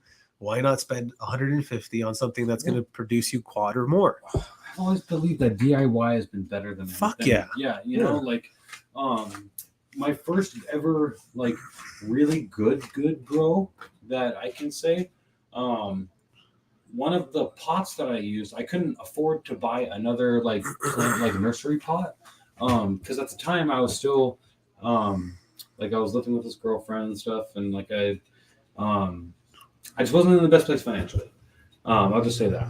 And I supplemented by getting an old trash can, drilling a couple holes in the bottom, and I was like, this is my cutting the top, like half of the top off, and I was like, this is my new fucking pot. Let's see how much gallons of soil I can cram into here. Let's work with what we got. Because you got success. Yeah. I got a really great success out of that one. I believe that one was Short Rider from Nirvana Seeds. She was a low rider, which was one of the original higher THC autoflowers that ever came out back in the early-ish 2000s. You know what I mean? I want to say. Could also have been late 90s. Could have also been late 90s. Don't quote me on the specific date. But that was one of the first ever like higher THC autoflowers that ever came onto the market was Lowrider. Bred by, I believe it was the dude, and his name was Lowrider, or his like breeder name was Lowrider as well. So I think I could be wrong. But yeah, Yeah, but so I also said I was going to talk about the history of autoflowers real quick. Talk about that. Should I talk about that? Or do you Yeah, wanna get man. to- Talk about that. Okay, so for people that don't know about autoflowers compared to photoperiod cannabis, photoperiods need 12 hours of dark to start flowering. Autoflowers do not. If you grow indoors, you can keep your lights on 24/7 and not turn them off whatsoever. If you can also keep them at 18.6 or 20 on and 4 off if you're trying to save on your electric bill, but you don't really need to. They don't need a dark period. Some people are going to do, some other auto growers are probably going to debate me on that, but mine do just phenomenally fine. Check out my Instagram, look at the pictures. Fuck yeah. You know what I mean? Like Evidence. yeah, evidence, man. Evidence. You know what I mean? It's a scientific theory. If I can do it and I give you the exact same things and you can come up with the same exact things with the same exact conditions, then Bro, you know what I mean? Like it's like breeding, bro. That's exactly yeah. Well, that's the thing is it's all science, man. Yeah, because and, we say the same thing. Like, bro, as long as you're keeping the animal healthy, you're cleaning them, you're taking them to the vet, you're doing your routine schedule, you're cleaning daily waters, nothing fucking 2 days, 3 days. You're cleaning the shit on a daily. You're touching your animals every day. You're getting them used to you. Yeah. They have the ability to get what I like to express this way. It's desensitizing the animal in a sense, you know, kind of like to human exposure. exactly. Yeah. So it's like, dude, it happens. Dude, you can, as somebody who has done time, or at least done like county jail time, you can feel the difference on like not being able to have human exposure. Even if you're in a fucking giant pod with 200 plus fucking people, like there's a level of exposure that you're not really like can't fucking cuddle. You know what I mean? It's like you're gonna cuddle with. You know what I mean? my thumb. Yeah, well, I mean, like, you know what I mean? Like, you suck. Oh, you belong in a different pod, dog. I'm not lying. Or, you know what I mean? Like, not downing gay people, but that's just how they do it. Or at least they did it back when I was incarcerated. That way people weren't getting victimized. You know, it was more of a safety thing. But, like,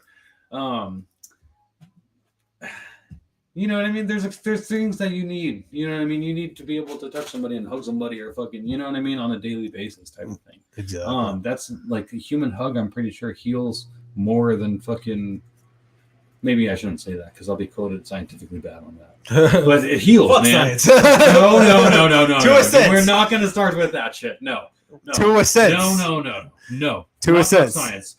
Science is all we have. I'm okay Science with is the all we study. have. I'm okay with the study. As a breeder, genetics are all we have. Okay, I'm we okay cannot with the down study. Science. I'm not downing science, the whole theory of what the name represents, I am downing, but the science itself or representation of the study that we developed, meaning that what you studied makes sense. So it's all what you do. Like you said, not two breeding sessions are going to be the same. Right. So it comes down to probability. Well, because you get So then probably exactly. So then probability then at that point doesn't become science. It just becomes nature, right? And it's like tapping into spirituality in that same. I also like to same think portion. it's kind of like gambling. Exactly, bro. And it feeds my Asian need to gamble. You know what I mean? Like, fuck, I love the casino.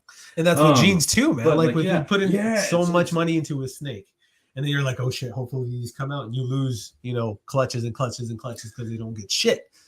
Yes. So you lose that passion, and then you're like, fuck, this is not my passion. Like I'm doing this because of the wrong reason. So it takes you back to that point where like, shit, like rethink yourself. You know?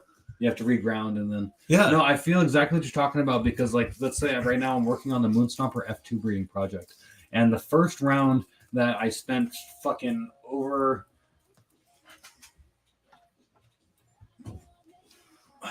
a good amount of money on. Let me just say that investing, like, because I have to like genetically reverse the plants to like them to feminize. And I started like the pheno hunt when I thought it was going good, and I was reversing these 3 plants because I thought they were all pretty close and they're all, you know what I mean, decent. And then they, like, after I started reversing them, shitty ass traits started showing out. Like one of them started staying like very, very small and didn't really have any type of any size to her. So I was like, I don't really want to like try to replicate any type of that genetics. So even if it's stunted, I don't want to take the chance. Yeah. So I'm like, all right, well, that one's getting cutted. The other ones that are one of them didn't reverse very well and just stayed like flowering. Like stunted. Like no, like she couldn't reverse. Like I couldn't get her to reverse. Because I use Collidial Silver, and I'm basically doing treatments multiple times a day for a certain amount of time to make that plant think that it needs to be producing male pollen. So technically speaking, I'm herming it, but I'm herming it past the point to where there's no return, to where there's supposed to be no female partners. Oh, okay. You know what I mean? You're almost making it. You're neutering the plant. Yes, I'm fully neutering it in a sense. Maybe. No, because it can still produce. No, it still produces pollen, but the pollen it produces only has the XX chromosome because it doesn't have the male Y chromosome in there to be able to produce male pollen. You know what I mean? So I'm like Virgin Marying it. Like I'm God and I'm Virgin Marrying the plant. You know what I mean? That's a good theory, bro. I never thought about it. You know what I mean? Like I'm sorry, this is genetically modified. It's science, man. But like, I couldn't get her to reverse, and then she just like, I'm like, well, fuck. Last one. Fuck science. I love science. Fuck science. It's kind of turning into DNA somewhere. No, but oh, people are still watching. Yeah. Oh, cool. They're still there. Just said cool. I didn't bore them too much with nerdy stuff. No, man, that's the stuff that they're here for, bro. They're all breeders. Cool. Fuck yeah. Oh yeah. But yeah. So then the last one that I had going that I was reversing, I was like, for the fact that there's no frost production with Moonstopper, she has a purple hue that varies from a like light purple hue to being on the tips of her sugar leaves to going all the way just being like a nug purple. That's not fully purple. Don't get me wrong. It's not like not like my ube trip. But like it has like good light purple hues and spots that are like decently light purple and have their own things.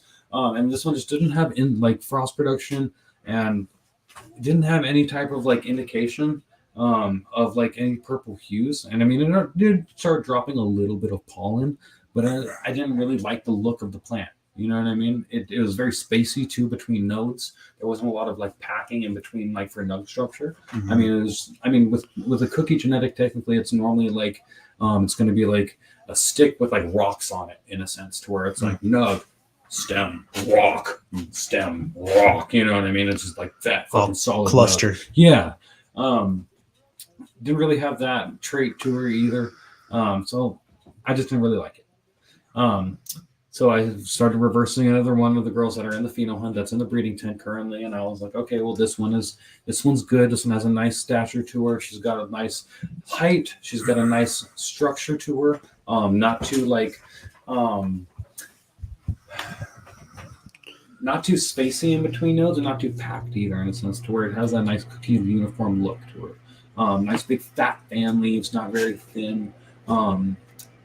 So yeah. I started reversing her. She's a fully successful reversal. Very proud of that. I just posted on my story the other day. If anybody follows me on Instagram, they saw it. So she's So bro, back to the whole purple colors and tones. Yeah. Do you think? Well, have you experienced? And not what you think. I mean, you've seen this. Yeah. Do you think temperature drops increase the coloration in plants? They can. Does that necessarily mean that strain is still purple or not? No, so genetics can play to it, but temperatures can play to it too. But the only time the temperature is going to play into it is when the genetic is already there. Oh, you know what I mean? So if the genetic is not already in that plant, doesn't have that trait, that like maybe it's a recessive gene, or maybe it's one that just carries fucking through and just plows down everything it fucking runs through. Like the LSD 25 with my ube trip. She just, that purple just fucking plows through, and like every fucking plant is purple. Damn. Yeah. In a variation from like greenish purple to like almost pure black purple, to where she foxtails out and like has a blooming onion look, to where she's like 4 main stalks from the bottom and then one straight broomstick going straight out. Holy fucking shit. Beautiful, bro. And there's one phenotype I found, which is that specific, is part of that, I guess, phenotype realm of the LSD 25 Linus pheno, the last one I was talking about, that like foxtails out more, that smells and tastes like fucking chocolate, like raw cocoa, I should say, not like chocolate, you know what I mean? But like more like raw tones cocoa. of cocoa. Yeah, like cacao in a sense, more or less. Has more of a cacao taste to it. So I'm looking for that one for the fucking F2 project, because that is gonna be, you know what I mean? That's cool. Badass. Yeah, that's cool. That's sick. It's just, it's cool things like that. You know Like what I thinking mean? into the future, if you guys have the ability to do that, Well, that's what's going to take you everywhere. Yeah, well, for the pheno hunt, let's say, for example, right now, I'm on for the Ube trip for the F2 project. I'm on number 29. Yeah, that I've most recent one that I've planted is number 29, and this is over a period of years. You know what I mean? This isn't all at once. Like, mind you, I'm not like, I don't have this gigantic fucking grow. You know? Yeah. But like, I'm on number 29, and I've only found that cacao-ish, chocolatey phenotype of that one like twice.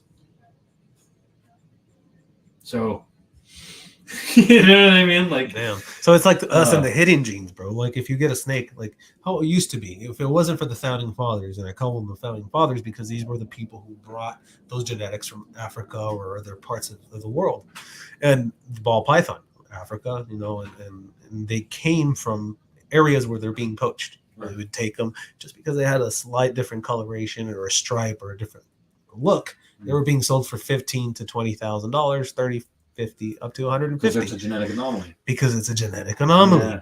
and because they brought them into the U.S. and they bred them out. Mutations are groovy. Yeah, baby. Yeah, bro. Fuck yeah.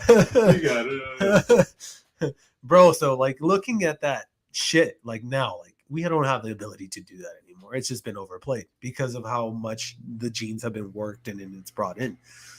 But these OGs who brought all this shit in, it's like that was the intense moment. It's not lost, but there's laws that don't allow these animals to be exported anymore. For sure.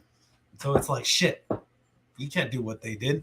And if we can, it's just in Brazil or in certain parts of Ecuador. No, I feel like that's 100% true because, like, let's say, for example, I don't know how it goes. Like, I know for shipping, I don't think that I could mail stuff to Russia. You know what I mean? Because, like, ruderalis is just like the plant genome name for autoflowering cannabis. Like, it was originally like a hemp strain from Siberia that, like, didn't grow very tall, but it would like flower out no matter what the daylight was. Normally, it didn't have like a high THC. That's why breeders have been interbreeding it since like the early 90s to bring the THC counts up while still keeping the autoflowering traits. But I don't think I could send packs of seeds or probably receive packs of seeds from Russia. Yeah. Or Siberia, you know what I mean? Well, Siberia is probably still part of Russia. I'm assuming.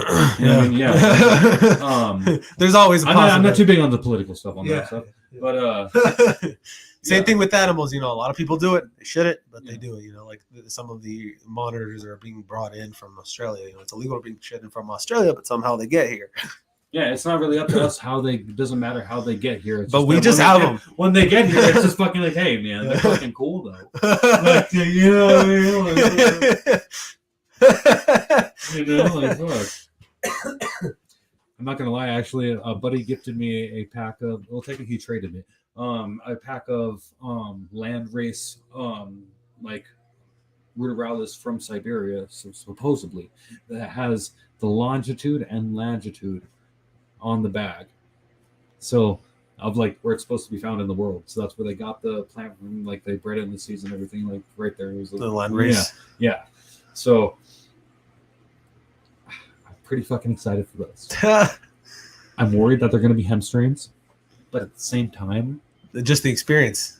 But the idea of having them, it's a land race ruderalis from fucking Siberia. That's like the pinnacle. That's like the bull and python in our reptile industry. Bro, that's like let's say as a snake breeder, you had like an anaconda skeleton, like a 30-foot anaconda skeleton going as your backdrop sitting right here. You know what I mean? Well, maybe not that. Maybe that's not as cool. You know what I mean? Maybe it's a 10-foot one. But you know what I mean? I don't know. I still have yet to grow out the strain yet to really find out. But like, I thought it was fucking dope. You know what I mean? I thought it was really fucking dope. And I thought it was like, you know, this is like, I'm in the souvenir and adult novelty, or I'm in the adult novelty souvenirs and collectibles industry. You know what I mean? That's what my industry is. That's what we are, bro. We collect animals. Yeah, we're collectors. We're adult novelty souvenirs, man. We're We're scientists, man. Exactly. You know what I mean? We're No. scientists, bro. I still believe in Biological scientists or not, bro. Yes, we are. Yeah. Unfortunately, yeah. I mean, hey, I don't call myself a professional at all, but we do well, you have get paid to believe for it. You get paid for it. Yeah. And you sell a lot of snakes from what I see at least at the events that we do at the club. It's fun. It's fun, bro. It's about the experience, and I like seeing the people. You know what makes me happy at the club, bro? The people that have never touched a snake, and that for the first time, I somehow pop their cherry and they're happy. Kind of break that fear of them a little bit. Exactly. They're just like, okay, it's not that bad. It's not that bad. And it's always the tallest boyfriend, bro, with the shortest girlfriend that's coming in, and he's like, hey, I don't like snakes, bro. Yeah. I don't like snakes, bro. Well, shit, she wants to hold it. Is it cool? I'm not gonna lie, bro. That's the situation I get every fucking time. Big muscular dude. No, man, I just got to feel with snakes, bro. Man, at least you get that. I get a lot of times when it's like chicks that are interested in learning how to grow, and I'm talking to them at like an event or something like that, and I'm like talking to them about plants, and they're like, yeah, and they're like really getting into it, talking about plants, and they're like, you can see that like their boyfriend's kind of like, man, whatever. You know what I mean? It's like that's kind of the same thing. It's like, listen, bro, I'm just a plant nerd. Yeah. Like it's just I'm just a nerd, bro. Yeah, bro. I just want to talk Don't about trip plants, out. Don't trip. I'm not trying to, I'm not trying to sneak it or steal it. I'm just trying to fucking, talk about plants. Or talk, you know what I mean? Talk about soil or talk, you know what I mean? Whatever, It's just the experience with the customers. Yeah, yeah, exactly. But it's fun to see the dominance, and the fun that they have with their little mental games. Hey man, That's we're the all way I humans see it. though. We're all humans, and you can't pass judgment onto somebody like that. Exactly, You know what I mean? we can't. Certain people in the world you can, but like some, you know what I mean? Like, hey, It's just that I I'm a experience. jealous dude too when it comes to relationships. So I'm jealous as hell too. I would admit it. it is what it is, dog. You know what I mean? But that's the point, man. Like what I was heading to with that is like that experience that I get when showing these people, like showing them the ride of what it is to feel a snake, and then they feel fucking enthusiastic, and they're like, "Oh shit, I want to buy a snake." Well, homie, let me teach you what it's really it's about. like, wait, hold on, man. You don't even have a tank or anything set up. No, I need a picture, homie. Like, let me set you up with somebody. We know somebody downtown. Can we FaceTime tomorrow? Yeah, you know exactly. FaceTime me tomorrow. Yeah. Like I don't push myself, bro. I don't, and that's what makes me passionate. Like the moment that I stopped selling, it was just like, shit. What the fuck was I doing? Yeah. When I just showed people the love that I had for these animals, like. Just like you with your plants. Yeah. It's the same shit. Well, yes and no. I will totally be like, yeah, you can, like, if you want to buy seeds from me, like, I'm not going to ask you to send me a selfie. But on every other level, yes. Every other level, yes. That's the only thing I disagree with, is the selfie thing. That's up to you. After you buy them from me, the legal liability and everything is on you at that point. You know what I mean? Like, that's why I sell a book. You know what I mean? That's all my knowledge stuff, so I can help you try to do it without being there. You know what I mean? Or being liable. Like in that sense. Like, come on, man. Like, that's the only thing. But it is your passion. Are a passion. little different. People don't really care about how plants feel. People care about how snakes feel. All right. And I'm not trying to make a bad comparison, but like they it's do. True. It's true. They do. Animals and live things have a higher monetary sense, but plants do too. Like, well, there's nobody like being like save the plants, eat meat. Yeah, that's true. There's not a movement like that. You know what I mean? There's just wait. Well, I mean, maybe there is, bro. There's got to be something out there.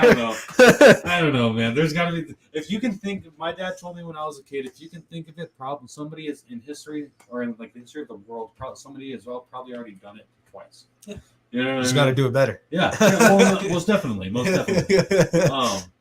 that doesn't mean that you shouldn't do it. Exactly. You know what anybody I mean? can do it, bro. Yeah, exactly. Anybody can do it, and that's what I love to preach to people. Like when I'm showing the snakes, like, bro, you can breed these. You know that? Like you can make a extra buck, and just by having two, and it's just let it happen. So enjoy question. them. So like, let's say for example, there's some breeders in the cannabis community that get really, really fucking irritated if you breed without their or if you breed with genetics that you bought from them, that are like, they're like, you didn't get my permission. And to be honest, as a breeder, And as one that has been doing it, I'm a very relatively new breeder. I've only been breeding since 2019. So I'm still very new into the whole game. You know what I mean? I'm 26. I'm a young guy, you know, but like I'm very new into the game still. I'm still learning every day, you know, and if you stop learning, I feel like you've lost the point. Yeah. But you got to learn every day. Yeah, exactly. You can't stop learning. You got to really have a love for it. Where was I going with this? Fuck. I lost my train of thought, bro. How were you? Yeah, well, if you stop learning. Ooh. Canopy. If you stop learning, fuck, man, I'm high. Sorry, guys. You said sorry about stop that. learning. Previous. If anybody remembers, can you type it in the comments? That'd be fucking awesome. I really appreciate you guys. Yeah.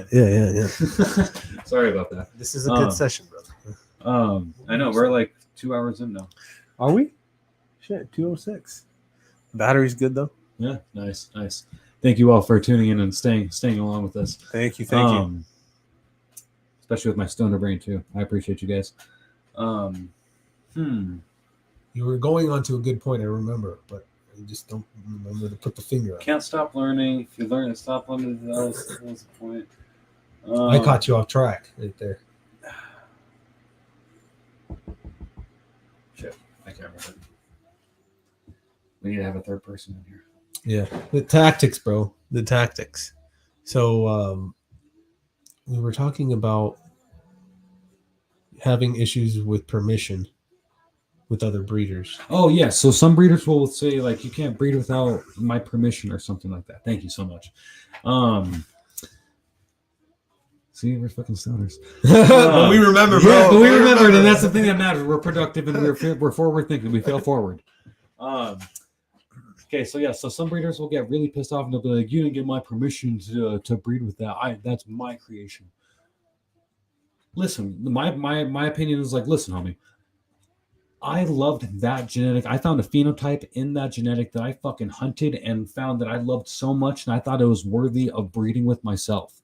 I will give you the credit on, like, let's say, for example, on my website, when I post a genetic lineage, let's say the Gran Generalissimo, the one that we've been smoking on, it's Sour Narcos from SoFem, and the genetic lineage was Blood Lemon Narcos and Sour Gas, and I crossed that with my Forgotten Forum, which originally this was part of the F2 project for their first initial cross of the Gran Generalissimo.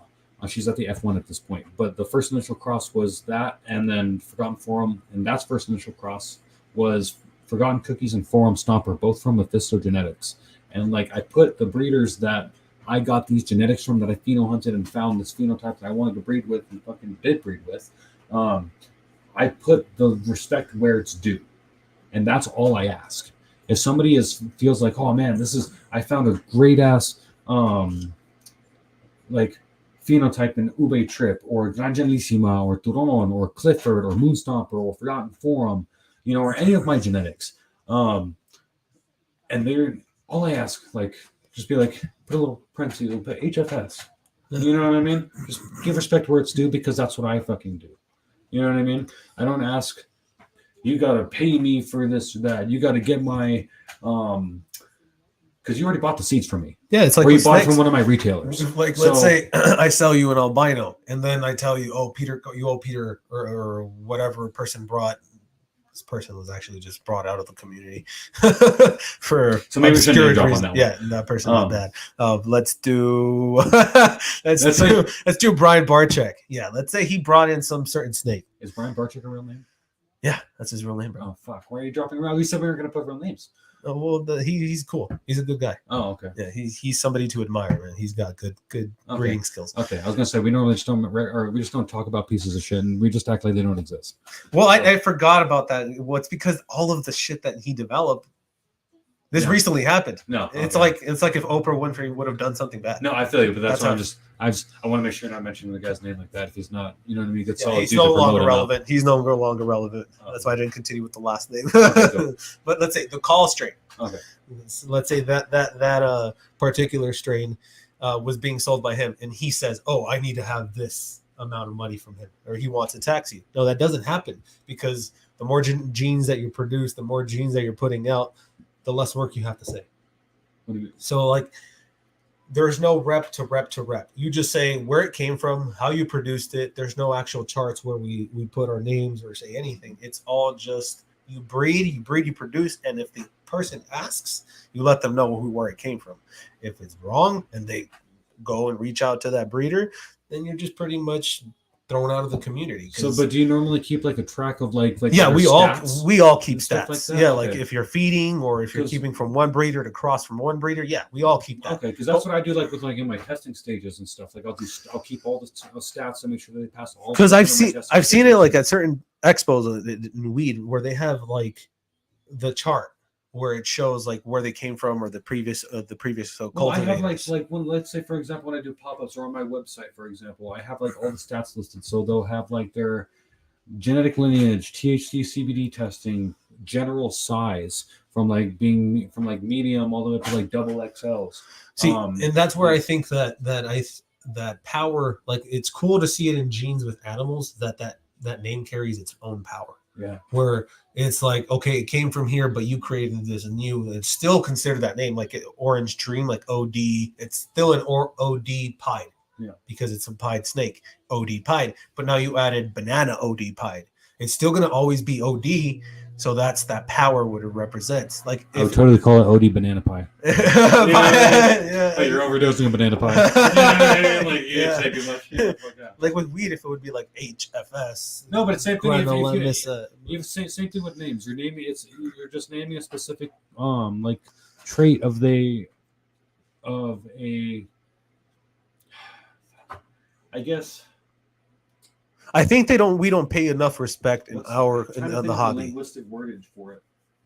Sorry, continue. No, you're good, bro. I think we don't think about that's it's kind of surface to a sense where like if you're breeding it's good for you, bro. Like we all look out for each other. But to say like this is my shit and it has to be labeled here, like don't get me wrong, I want you to let that other breeder know that I produced it. Yeah. But if this is just your customer base, what do they need to know? That it's just an OD banana. Now, if they in the future they want to know what the genetic is, by all means, let them know. Right. But like, we don't display it on there, and it's kind of like more rug. Like it's like I only do that on my website. Like, yeah, with us too. Seed packs. Us too. Yeah. Let's say on my seed packs, I don't put I'll put the genetic lineage of the strain, but I won't put the breeder on that part. Oh, okay. I only put that on my website. Okay. Just because space. So it's the same for thing. label size. Yeah. So probably same-ish idea. Like because you have to also put a label like on your container that you're going to be putting snakes in that you're going to be selling, right? Yeah. So like probably same idea. That it's just conserving space, but it's still like preserved or listed up there. You know what I mean, for reference back to. Yeah. And that's all I ask. Like I'm not asking for them to like be like, shout me out or anything like that. Just be like, hey, if you do breed with it, and you know what I mean, when you put the genetic lineage on it, if you, you're gonna, you know what I mean. Hopefully, you're gonna be breeding correctly and doing that. If you're gonna be making a business out of it and whatnot, then like just at least maybe on your website or if somebody asks or something, just say, hey, yeah, it was some whatever from HFS. You know what I mean? And then this other strain that I found from this other person, or you know what I mean? Maybe it's another one of mine. It's just ethical, bro. Because like, what's the point of that? You're not telling us where it came from, Because at that point, you're screwing up our breeding process if we do end up buying because we're interested. Keep it real. Yeah. That's all we ask for. Yeah, most definitely. Okay. Sorry. I just want to make sure. Yeah. So that's just keep it real and just, be honest about where, give credit where it's due. You don't have to get permission. You already bought it at some point from me or a retailer of mine. Like you could, it's up to you. Absolutely. You know what I mean? It's your property.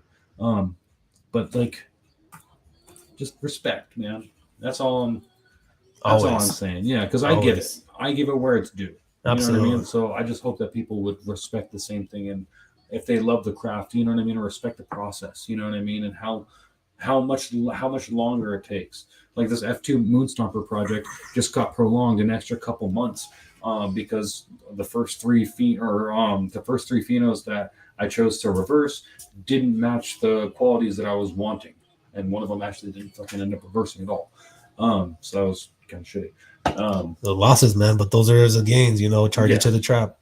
yeah, exactly. And Callidio silver is fucking expensive if you don't generate it yourself. So, you know what I mean? Like, fuck. Shit. Yeah.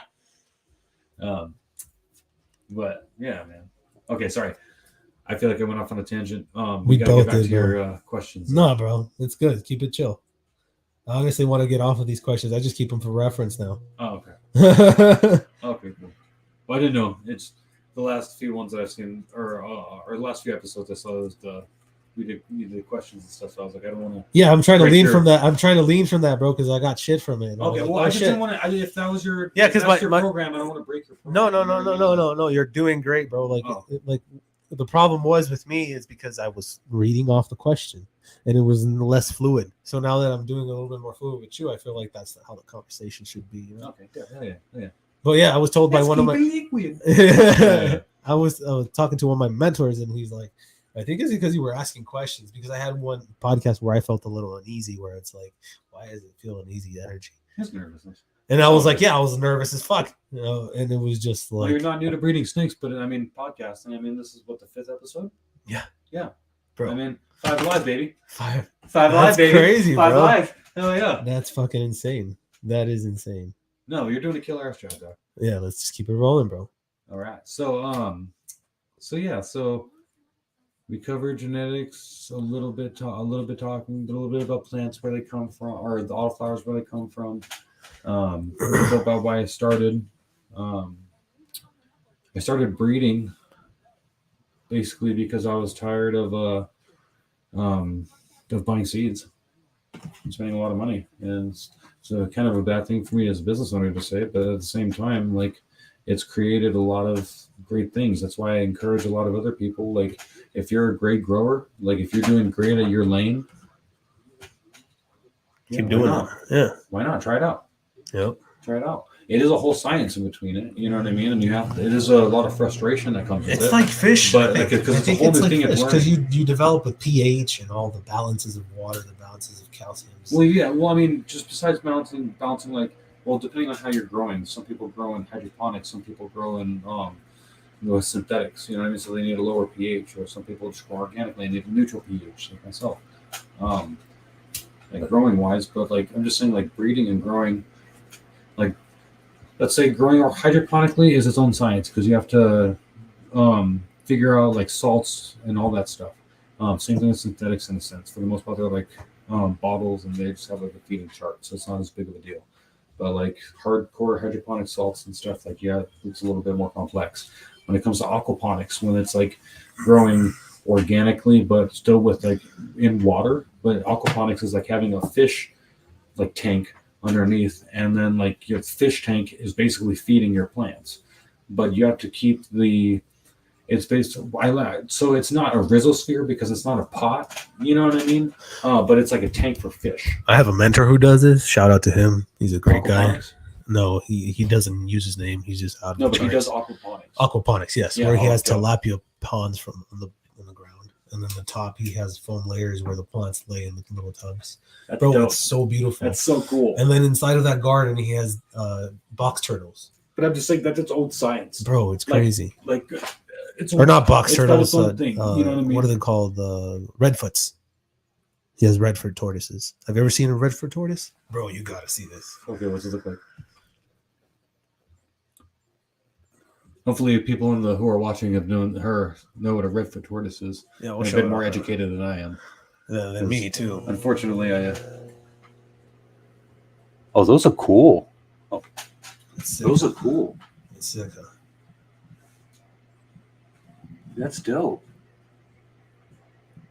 Okay, so if I ever got a tortoise, I would totally have a redfoot tortoise as a pet. We have They a look breeder, cool. South Bay Reptiles. Bro, tap in, hit him up. Okay. Yeah, bro. Yeah, send me a message, man.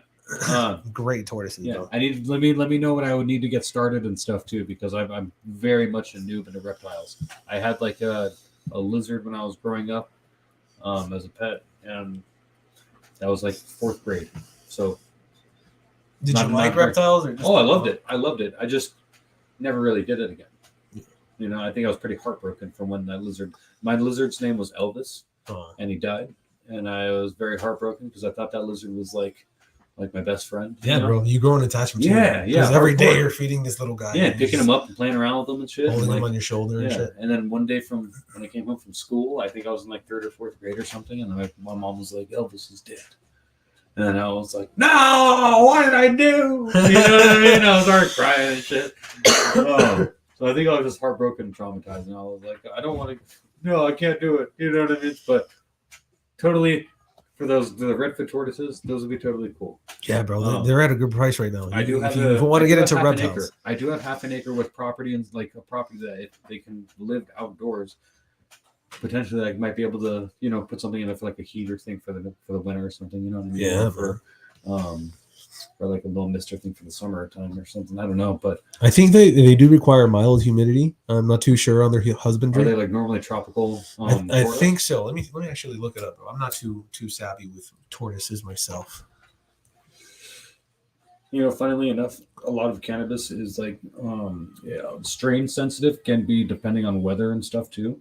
Like some strains can handle more of a like higher humidity and some, or like more of a drier area, I should say, and not have to be watered as much compared to other strains that can get overwatered very easily. You know what I mean? So it's kind of like reticulate pythons. If you say like some of their localities come from smaller islands, so they have smaller food, and they're smaller because they come from the insular islands. Right. So what you're saying is because they're restricted of certain heats or certain environments, they're interacting in a certain way. Yeah. So it's the same shit with animals too. Like if you put them into a certain environment, they're not going to breed because they don't feel comfortable. Like if it's too cold, if it's too hot. Like some animals need temperatures down in the 68, 60s to breed. Like it's crazy how low they need to get. That, yeah. I could see that. Well, because to be honest, man, pollen isn't viable after a certain heat too, after a certain degree of heat either. So I have to like, I try to keep pollen, like even if I'm storing pollen, like straight to the freezer. You know what I mean? For preservation at least, for the other genetic. But like, if it gets too hot or if it gets fucking wet, unviable. You have a lab in your home, bro. No. My home is the lab. I made the lab. That may have ruined my last relationship. That may be why my last ex-girlfriend didn't want to move into my house. Because like I have, like my grow room for pheno hunting that I like converted an entire room in my house to be like basically a giant tent. And then I also have like a breeding tent that's separate from there. And then I also like in my like my mud room walking into my house, I have a fucking like place where I mix super soil amendments. On my dinner table, that's where I make fucking stickers and packaging and do all this other shit. So half of my table is fucking covered in like stuff for my business. You know what I mean? Our home has become our warehouse. Yeah, man, bro, legit. It's like, like where's the duct tape? Yeah, well, it can come in handy sometimes, because like, hey, if I'm an at-home business, tax reasons wise, this may come in handy a little bit, but it does piss off the girlfriends a little bit. It does. It does. But, it is what it is. Hopefully. The way I see it, bro, if the wife doesn't like the snakes, then the snakes are not leaving. It's like... listen, I'll have to pick up another job to fucking buy like a container to fucking get like, you know what I mean? Like air conditioning and made out so that I can put them in there or something. Yeah. I feel it. Yeah. Yeah. Well, it's funny because like I've always said that too. I'm not going to stop growing cannabis. Like before, you choose me or the plant. It's me. Well, yeah. Well, like legit. Like it's like, let's say for example, like my ex-girlfriend or the girlfriend that when I first bought the property, I had a girlfriend at the time and we had kind of like got it together in a sense. She didn't put any money down or anything, you know what I mean? But like she was dating me and moved in with me at the time, so I kind of got it, But great person, by the way. I'm not down here. But shit, damn it, it's happening again. No, you said something about your girlfriend. She's a great person. No, my ex-girlfriend. Yeah. She was a great person. Yeah, was a great. And no, man. What were we talking about?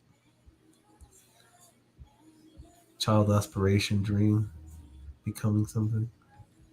Did I ask you that already? Yeah, I told you I wanted to be a skateboarder when I was a kid. Yep. Yeah. And I wanted to be a rapper too. And I didn't, you know, Eminem. Yeah. You can always do it, bro.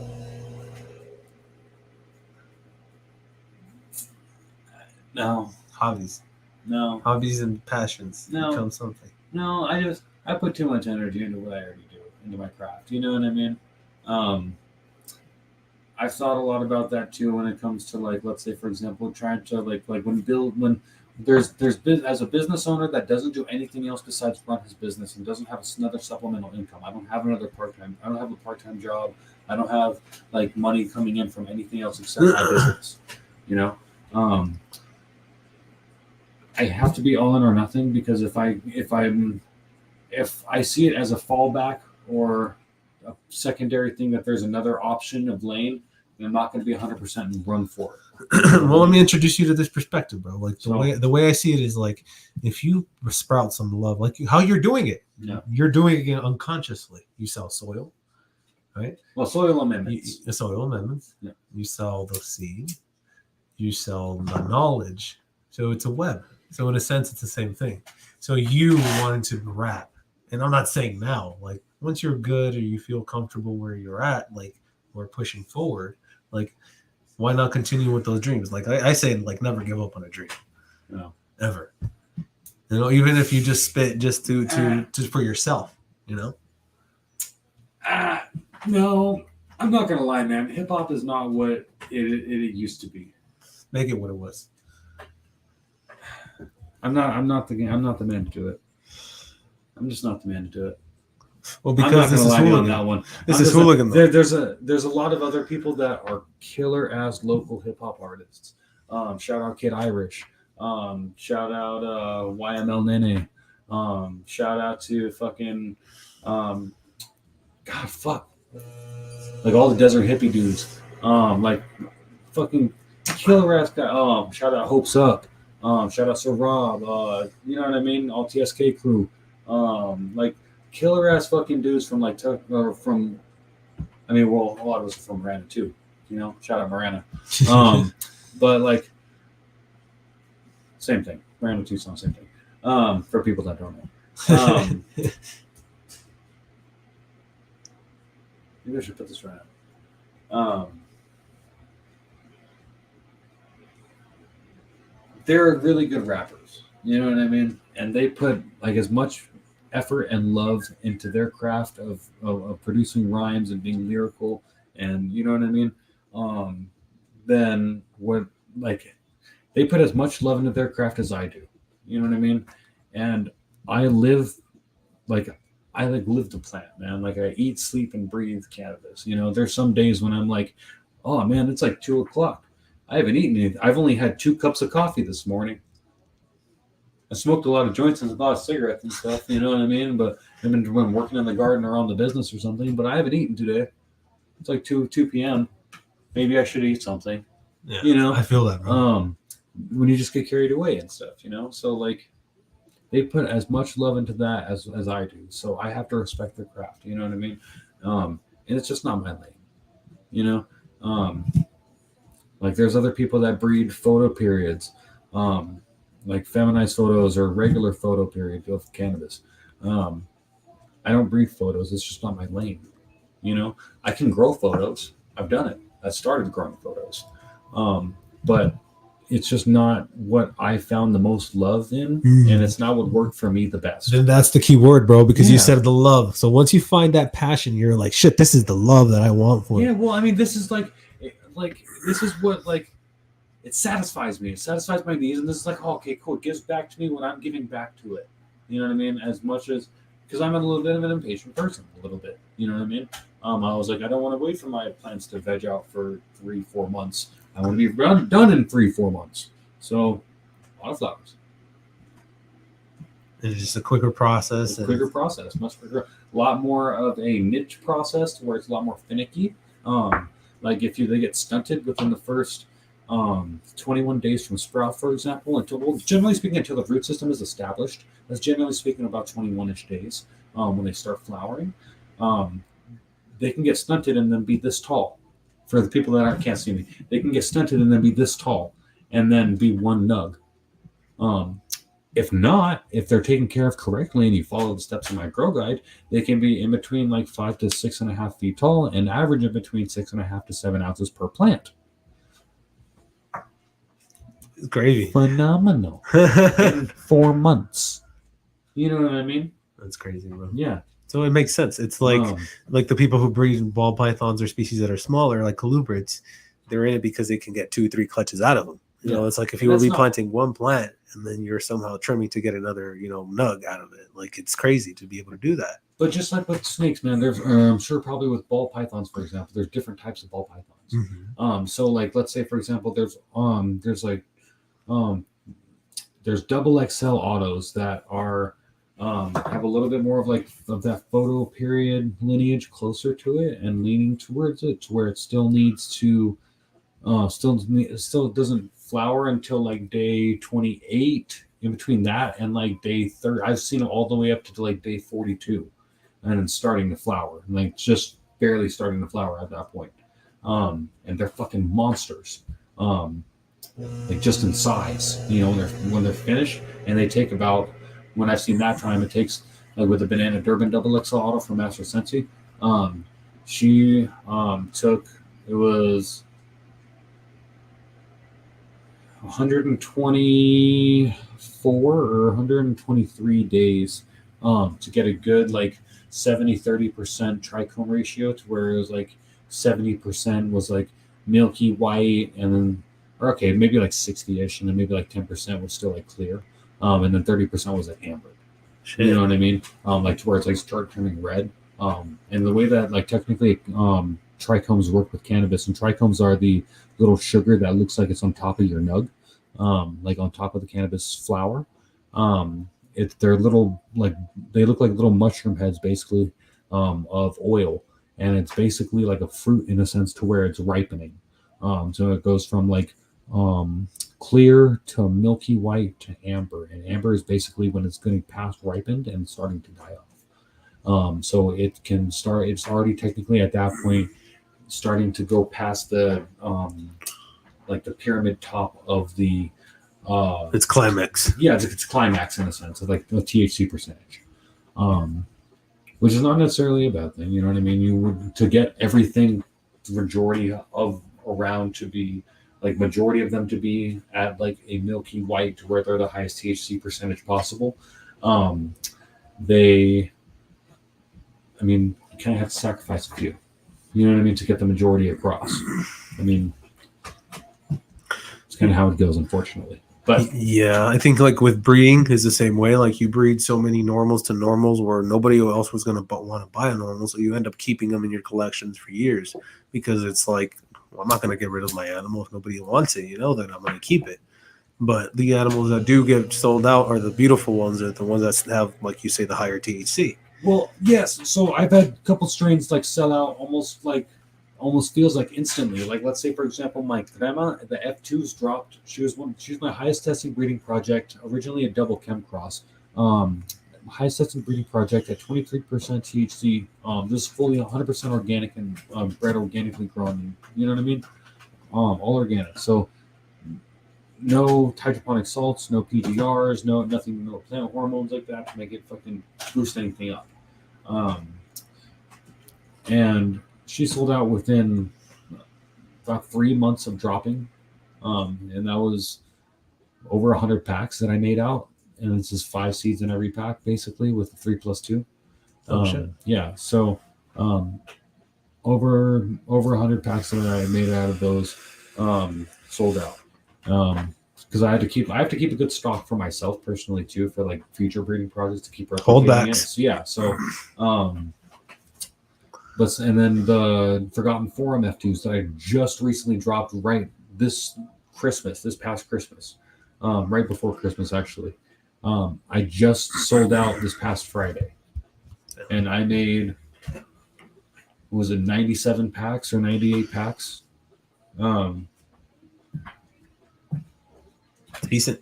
Yeah, great.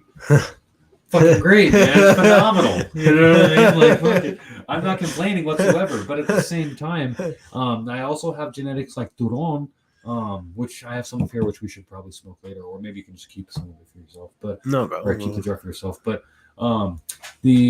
so she has my lowest testing THC breeding project at 8% THC, but she's my highest yielding breeding project at 8 ounce or about 8 ounces per plant. Yeah, 6 out of 9 phenotypes carry the double XL genetic that came originally from the banana Durban. So majority ruling still have that phenotype on there to being the double XL pheno, to have the about 6.5 to 7.5, possibly even 8 ounces per plant. Or I should just say up to 8 ounces per plant. I should say up to because it's more rounding off and shorter to say. But yeah, so what is that? A bug? Fucking June bug? Yeah, right there. Fucking Smashed. June bug or some shit, man. Fucking Arizona bugs, dog. Yeah. Yeah, bro. Question. So you said you did psychedelics, right? I love psychedelics, yes. You treat them as a medicine or as a plant. And I was asking you this question earlier. I wanted to go off of this as well. So do you sense like some type of connection between you and the plant, like when you're breeding it or you're making it? So cannabis specifically? Because cannabis is technically a psychedelic. Yeah. Yeah. Do you feel these like are all my genetic creations, man? People ask me all the time, they're like, what's your best strain? And I look at them dead in the eye. I'm like, who's your favorite kid? like if you're a parent, you know what I mean? You have multiple kids, you know what I mean? You understand the thing on it because you're like, oh, fuck, man, I can't think that way. I can't think that way, man. I gotta keep them. I gotta keep them equally. They all have their own attributes that make themselves special, and fucking they're gonna succeed in their own ways from that. You know what I mean? But you can't say I can't pick favorites over this one. You know what I mean? These are all my creations. Yeah. Yeah, kind of the same idea. I feel like you know, like somehow they have some type of connection with you. Yeah, like they're all my creations. They're all kind of a replication of me trying to create something. You know what I mean? For where that kind of stems from is like with my daughter. My daughter's mom has never given me a chance to be in my daughter's life. I've reached out to her through multiple different letters, through showing up at her house. While she was supposedly living in Arizona, and then I got word that she was living back in Florida again. So I was like, well, fuck. I want to see my daughter. Yeah. Well, at this point, I'm currently saving up for attorneys and stuff, so I can, you know what I mean, hopefully get the custody stuff taken care of. That way I can be involved in my daughter's life. You know, I would never want to take her away from her mother. I would just want to be like, listen, I just want to be part of her life. You don't need to live with me. Just let me fucking see you. Let me like bring you McDonald's and you know what I mean. Let me meet you. You know what I mean. Let me be part of your life, kid. You know what I mean? Or well, I want to be part of your life, kid. You know what I mean? Like my daughter's mom is the one who's, you know what I mean, been very like fuck off about that. But like I said, everybody's got their own mental problems. Whatever. Yeah, we'll handle all of that in court, dude. Yeah, because the kids don't need to suffer for that. Yeah, exactly. I'm a firm believer in that. My daughter shouldn't have been suffering and should not continue to suffer for it. Yeah. So we'll handle all that in court. You know what I mean?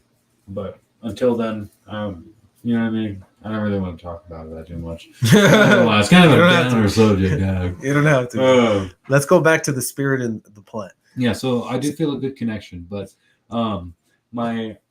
I guess it's kind of a feeling of like at the time when I first started growing, it stemmed of like I can create this. This is my creation, and I can, you know, it's like my baby in a sense.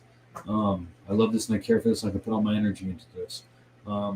I've never, you know what I mean, since I'm not in contact with my daughter, at least I can put out my feeling this way. You know what I mean? And to like put it into like I can grow a plant and then fucking learn how to, you know what I mean? That makes it sound weird if I say it like that. But you know what I mean? Like you develop a love for it and trying to, you know what I mean? Yeah. Yeah. So In a What I sense, wanted it to could point come out, from bro, that, is but it like, could also, I'm sorry to cut you off. What were you saying? I was gonna say it stems a little bit from that, but it also stems a little bit from it's like, this is what the people that I look up to the most. You know what I mean? Like the guy who taught me how to breed or taught me how to grow. Yeah. The guy who taught him how to grow was a killer ass breeder. Rest in peace, Subcool. He was an amazing did amazing things for the community. He introduced the idea of super soil. Before that, like Mainline introduced it. Like before that, it was just like hush hush around small farmers around like Sonoma and like Mendocino and like Trinity and like Northern California. It was just a kind of hush hush. I'll teach you this if you know what I mean, type of thing. And that's kind of how I got taught in a sense, which is kind of near and dear to me. But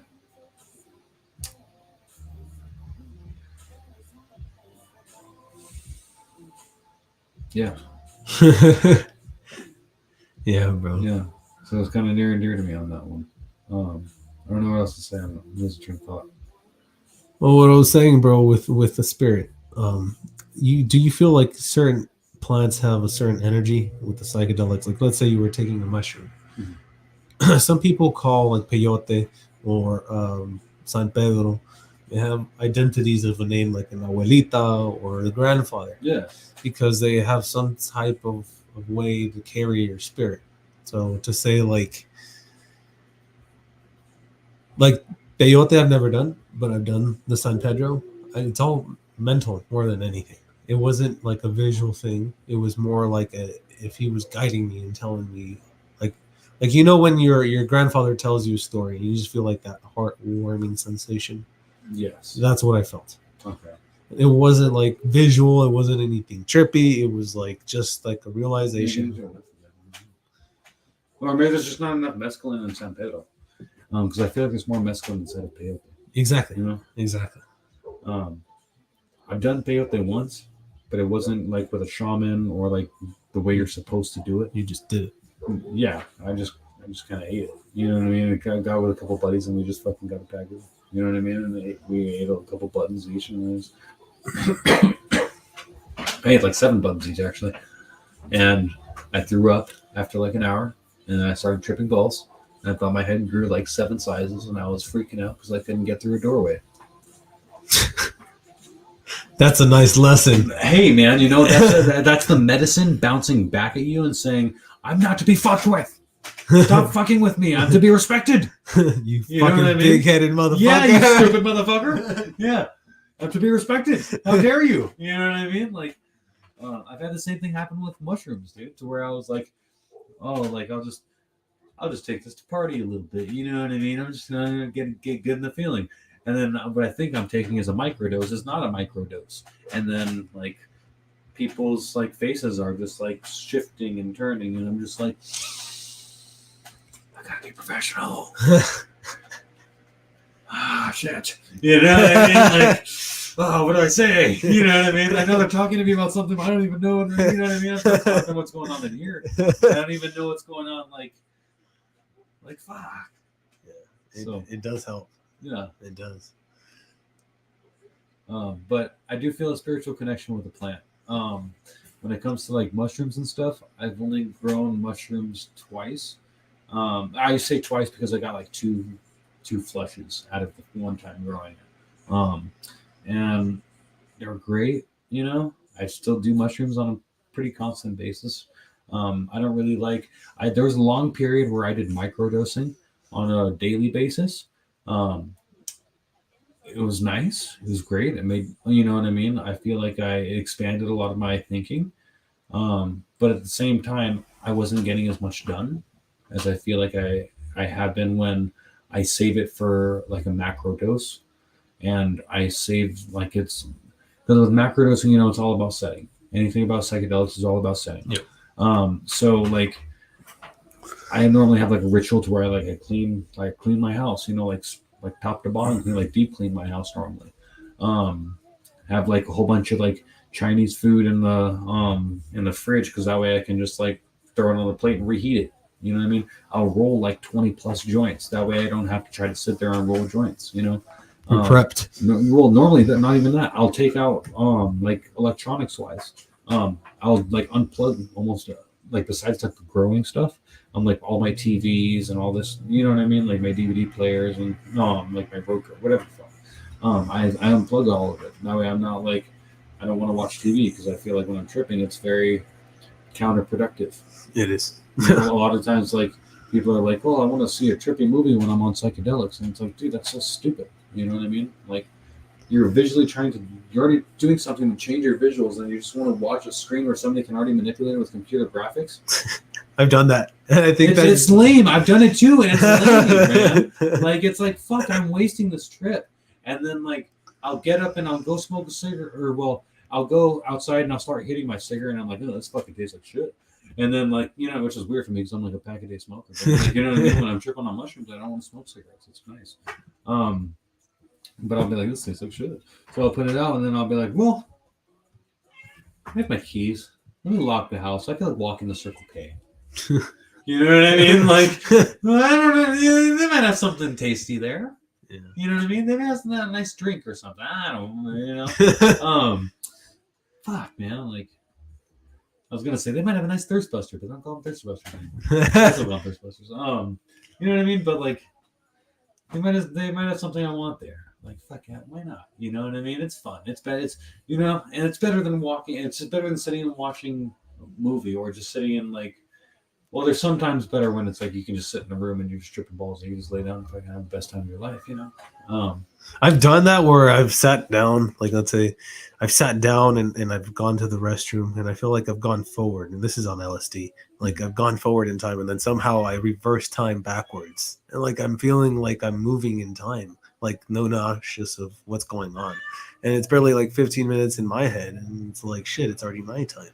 Yeah. Like it's a crazy trip like to go through that. Fuck, that's cool. Yeah. That's cool. And that was like two tabs and a half, bro. It wasn't visual to the point where like everything was morphing. Like, you know, when you're on acid, everything's just like not necessarily. No, I've only done gel tab once, and it was very I hated that microdose and it was of a gel tab, and I was like tiny little gel tab inside of a capsule. I was just very disappointed.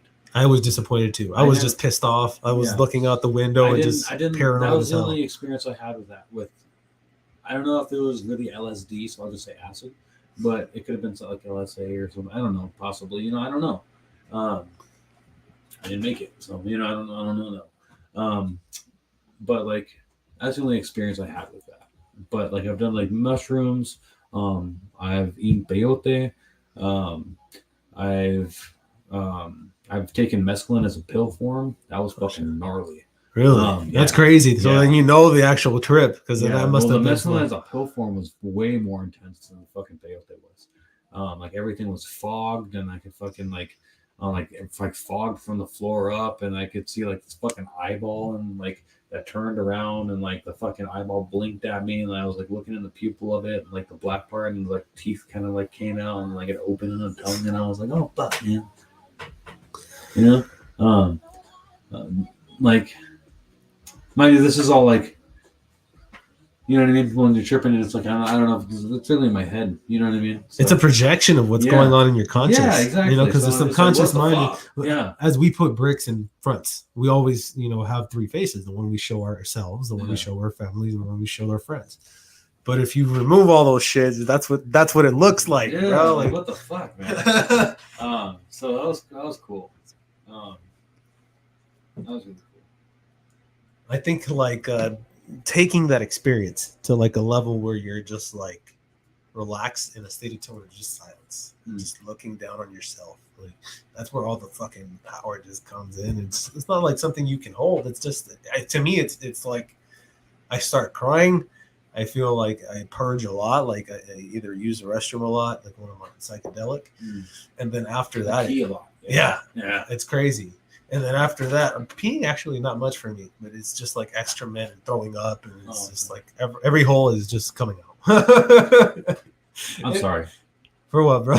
I mean, fuck, man. I hate sitting in the bathroom, so like I can only imagine having to sit down constantly, like and just be like, all right, we're here again. No, bro, like it's like a constant back. Like, it's like I go once, and then after I come out, that's like the door. It's like I put something in my head, like I have to open this door to come into this, and I hate that.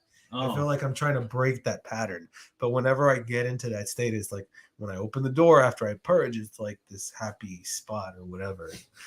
It's crazy, bro. Yeah. It's like I'm setting my own fucking head for failure, you know? Hey, man, as humans, we do that pretty often. So you can't really down yourself too much, especially when you're tripping balls. Yeah. You know what I mean? Because, I mean, And you're the at showers. primal stakes at that point. You know, you're just subconscious. You know what I mean? Like, everything just molds together. yeah, It's man. like, Everything's breathing and waving and fucking changing colors and stuff. You know, like, yeah. it's a beautiful. What I would love experiences. to do, man, is fucking ayahuasca. Like the pure, like the, I don't want to say pure because it's not pure, but the plant-based form of DMT. You know what I mean? I would love to do ayahuasca in a real shamanic setting. You know what I mean? Like how it's supposed to be done. I think I have a homie that can get you into. I've never done it, but Well, I have a homie who can get you into That'd connection. be fucking dope. Even if I could get into doing like a real peyote setting to where I'm actually doing it correctly and not like coming into it with respect and not just being like a dumb kid. Yeah. You know what I mean? Because I think at the time I was like, It is almost I think I was sacrilegious. like 13 or 14 at Yeah. the time when I did peyote. Yeah. And I didn't come out with any respect. I didn't come out with any like idea of healing or trying to have like an objective. Well, because at You know that, what I like you mean? said, we're primal. At that point, we're just like going through the desert, picking up whatever and eating it. You Yeah. know, that's what happened in our But I think that's why mentality my as kids. head like fucking got so fucking big. And just like I was like afraid to do anything, like, go to the door and stuff. And I was just like, it was a bad trip, but I mean at the same time, it was like a very like, hey, like, Pop that head, yeah, people can't hear me, but like, what the fuck are you doing? Like, stop fucking abusing me. You know what I mean? I'm not here for this reason. You know, like, so I feel like, yeah.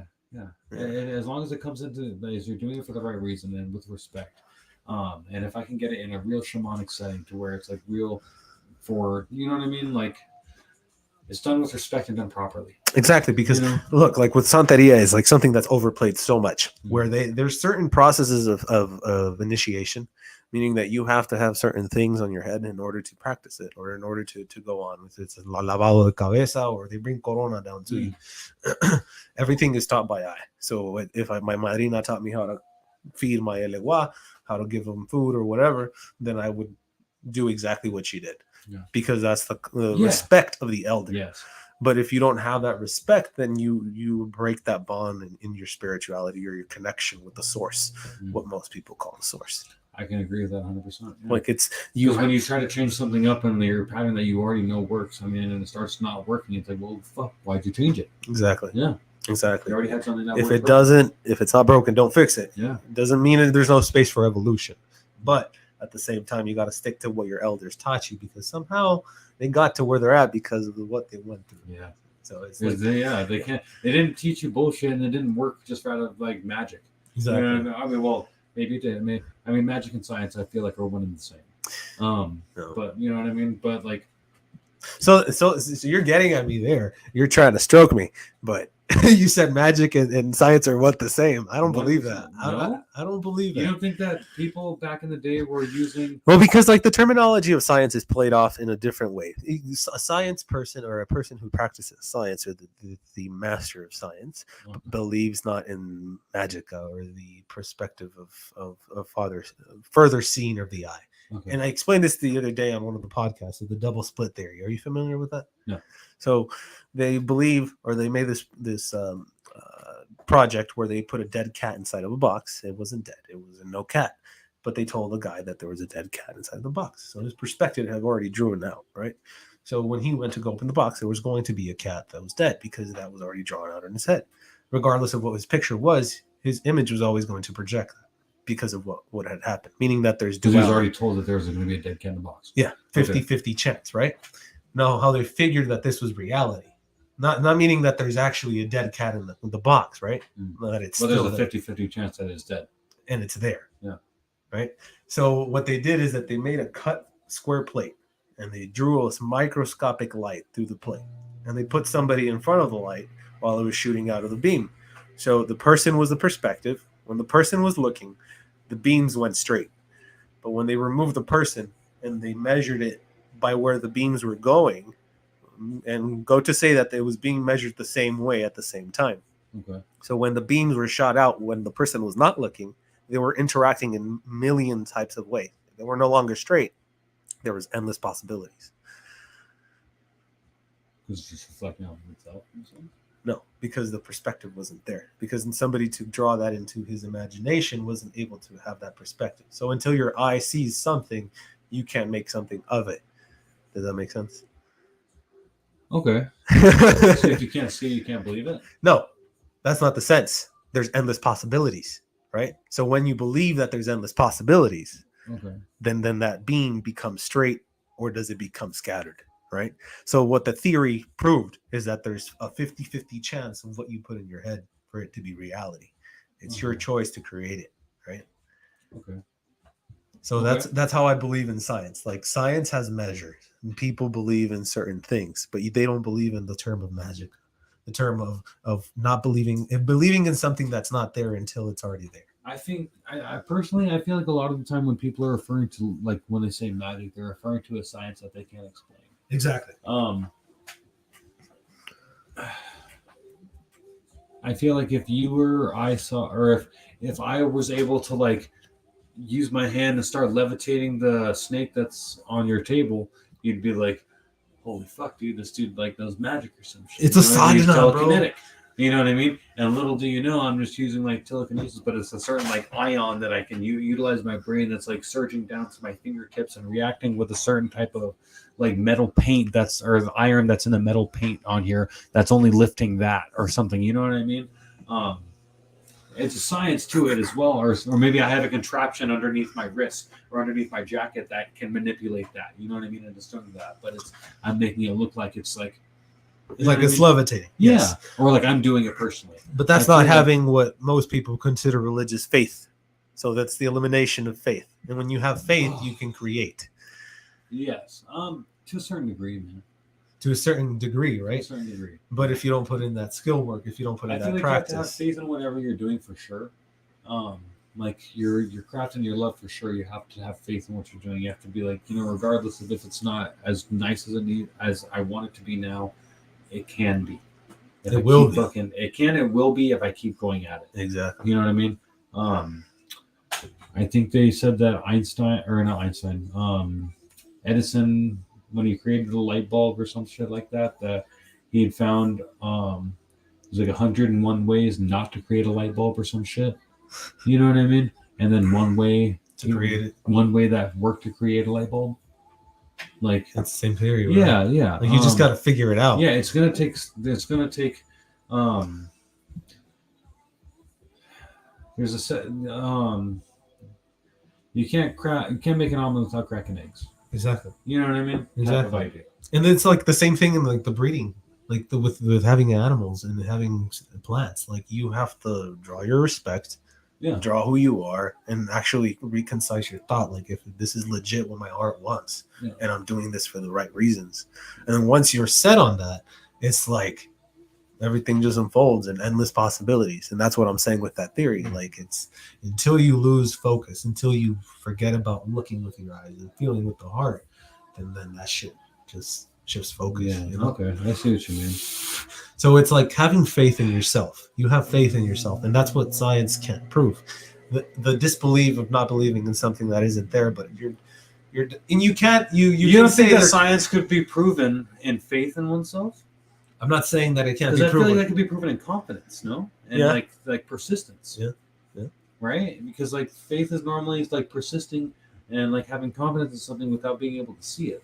So like I feel like science could like track that data of like people, you know what I mean, in a sense. Well, confidence is from feeling the love from yourself, right? Right. So when you feel love from yourself, there's no sense of anything. It's just like an endless. You don't put a name to it. Like the way I see it, it's like I can't put a title to how I am. And that's how I am with people. Like, my name is George, right? Right. And it's like, I don't tell you my title, what I do, but I can do anything. Just let me know what you need. In the same way you are, bro. Yeah, I feel that. Yeah. Like, it's when you put a sense or the eye, I feel like everything draws from the purpose. Does that make sense? Okay. And then that's how I feel like with science. I'm not saying it's wrong. I'm not saying it's not there. Yeah. But it's like you've tapped into that source where you're just like, okay, that opened my perspective, right? But then you think, okay, I'm getting your draft now. Like, I'm thinking of what I'm saying, but you said that you have some type of like trip, and you go into these certain states, and that's chemically changed, right? By your reaction of the chemical in the psilocybin or whatever psychedelic you're taking. Yeah. Okay. So I'm getting the science love or the aficionado from it, but it's like everything is connected in a sense, right? Yeah, no, most definitely everything is connected. Oh shit! Just turn off. Going down to this one, bro.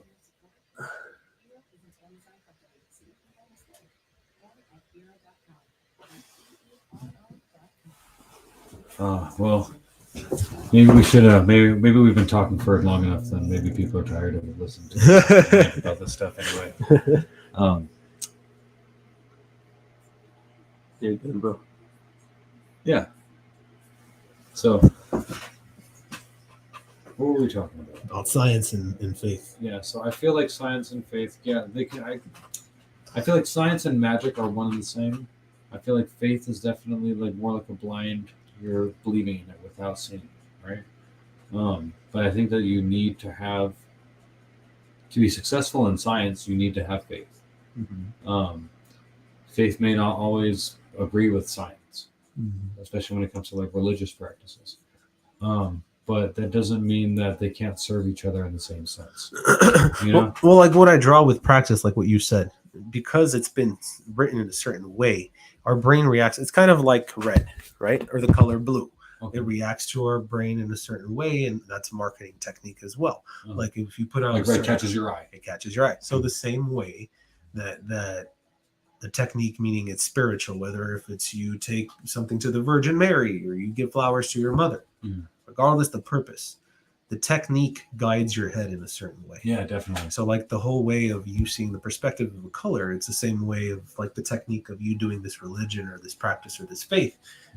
That's the way I see it. It's not that I see it religiously. Like I can see, I don't believe in anything. That's my heart. Okay. Like I can't believe in science. I can't believe in faith because I feel like we are all one with the one, you know, like it's like a beautiful presence. Everything is definitely connected for sure. And it's not like I felt when I felt that, bro, I felt like it was like shit. Like why am I hurting myself? When I look back and I'm like, why was I disrespectful to these people? Why did I treat these people this way after I tripped, you know? Yeah. And it was like shit. Like it's teaching me to think like I shouldn't think that way. Like I should probably just be better, be a better person. Yeah, definitely. And that's what those things. Well, there's a hard thing too. There's a hard argument too. I think that's going around that a lot of religions were started off psychedelics.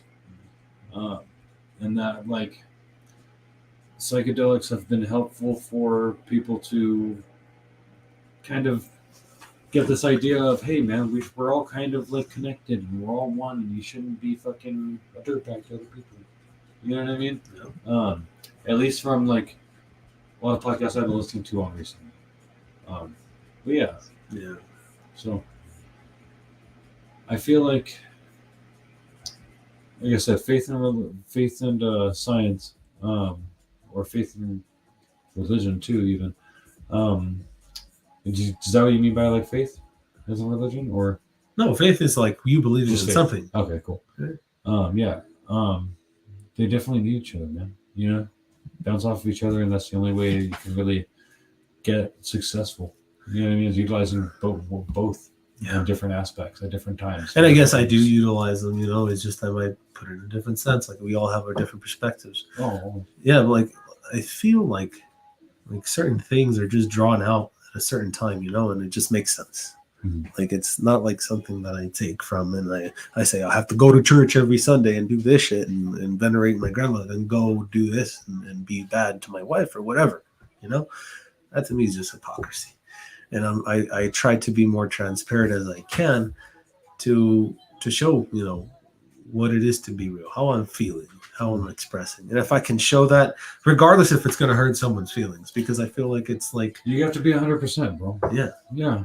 I mean, if you're not being 100%, man, you're kind of just hurting you. Exactly. You know? Exactly. Because I've I've not been 100% before too, and like let's say when I've been working for somebody else, and then just agreeing to shit that I don't want to fucking do, you know, and then like later while I'm doing it, I'm just thinking and bitching and complaining of myself in my head, and I'm just like, you dumb motherfucker, why'd you even agree to doing this? You didn't even want to do You this. should have said no. Yeah, you should have said no. You should have said I got shit to do today. I don't want to fucking do that. You know, I don't want to come in. You know, fuck that. But We do it, once you love the grit, once you love the hard work. yeah. That's I feel like that's my science. I feel like if feel you're like that's learning my too, science. I feel like if you're learning too, then the grit and the hard work is worth it. Yeah. You feel like it's worth it. If you're learning and you feel like you're moving forward, then it's totally worth it. If it's, you know, if you're not, then I feel like you start feeling like suffering, and that's, you know, ultimate human fucking condition. Yeah. Like we all have that problem, so we're all like fucking suffering. But like, yeah, man. So that's the only way to avoid really that, man, is to really love what you're doing, you know? Yeah. And I feel like if you can't, like, I tried to make a business selling my paintings before I fucking started breeding and like selling my breeding project, I should say. It didn't really work out very well because I don't paint very often anymore. You know what I mean? It's just not. It's what caught your eye or your heart, right? Yeah. Yeah. Well, I'm sorry, I'm losing my train of thought, man. Sorry, guys. We are joints among joints among joints. We're at 3 hours, bro. Yeah, 3 hours in, and Let's at least like 6 joints in. Fuck, bro. I appreciate you. Let's head to the last questions here All right. with the spirit animal, bro. When you see Logan, who do you see as a spirit in the animal, like in the animal realm? So as a Gemini, I can definitely say that I have 2 different personalities on that aspect. I could see myself as a giant cat, for one. Don't get me wrong, your boy ain't a pussy. But you know what I mean. You're the Sphinx. Yeah. Well, I want to say I'm a Sphinx, man. Maybe I'm a I'm a giant tiger.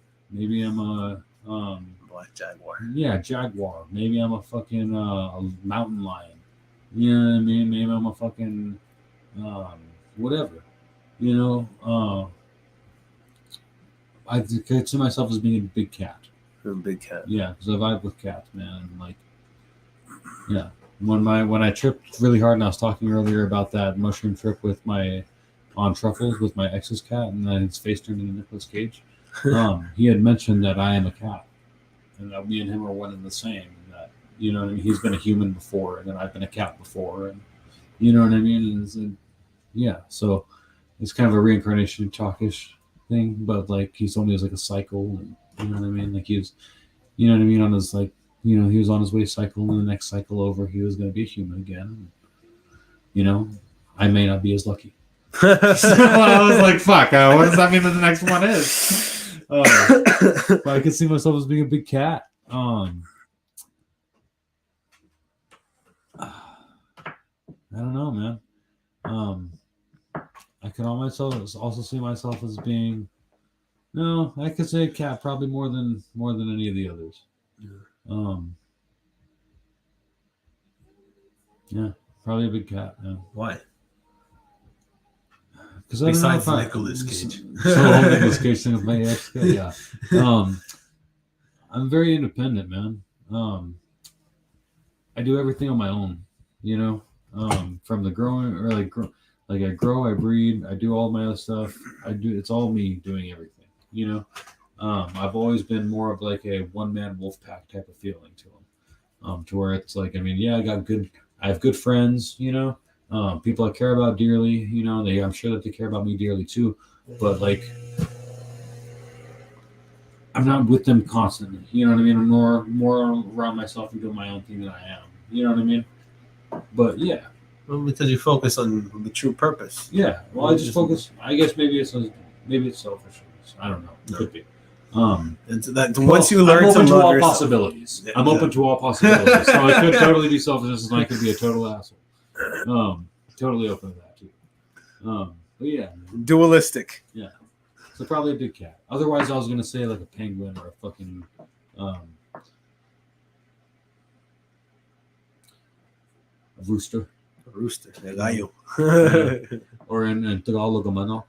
What is that? A manok. That means rooster. Yeah, well, it means a chicken. Chicken.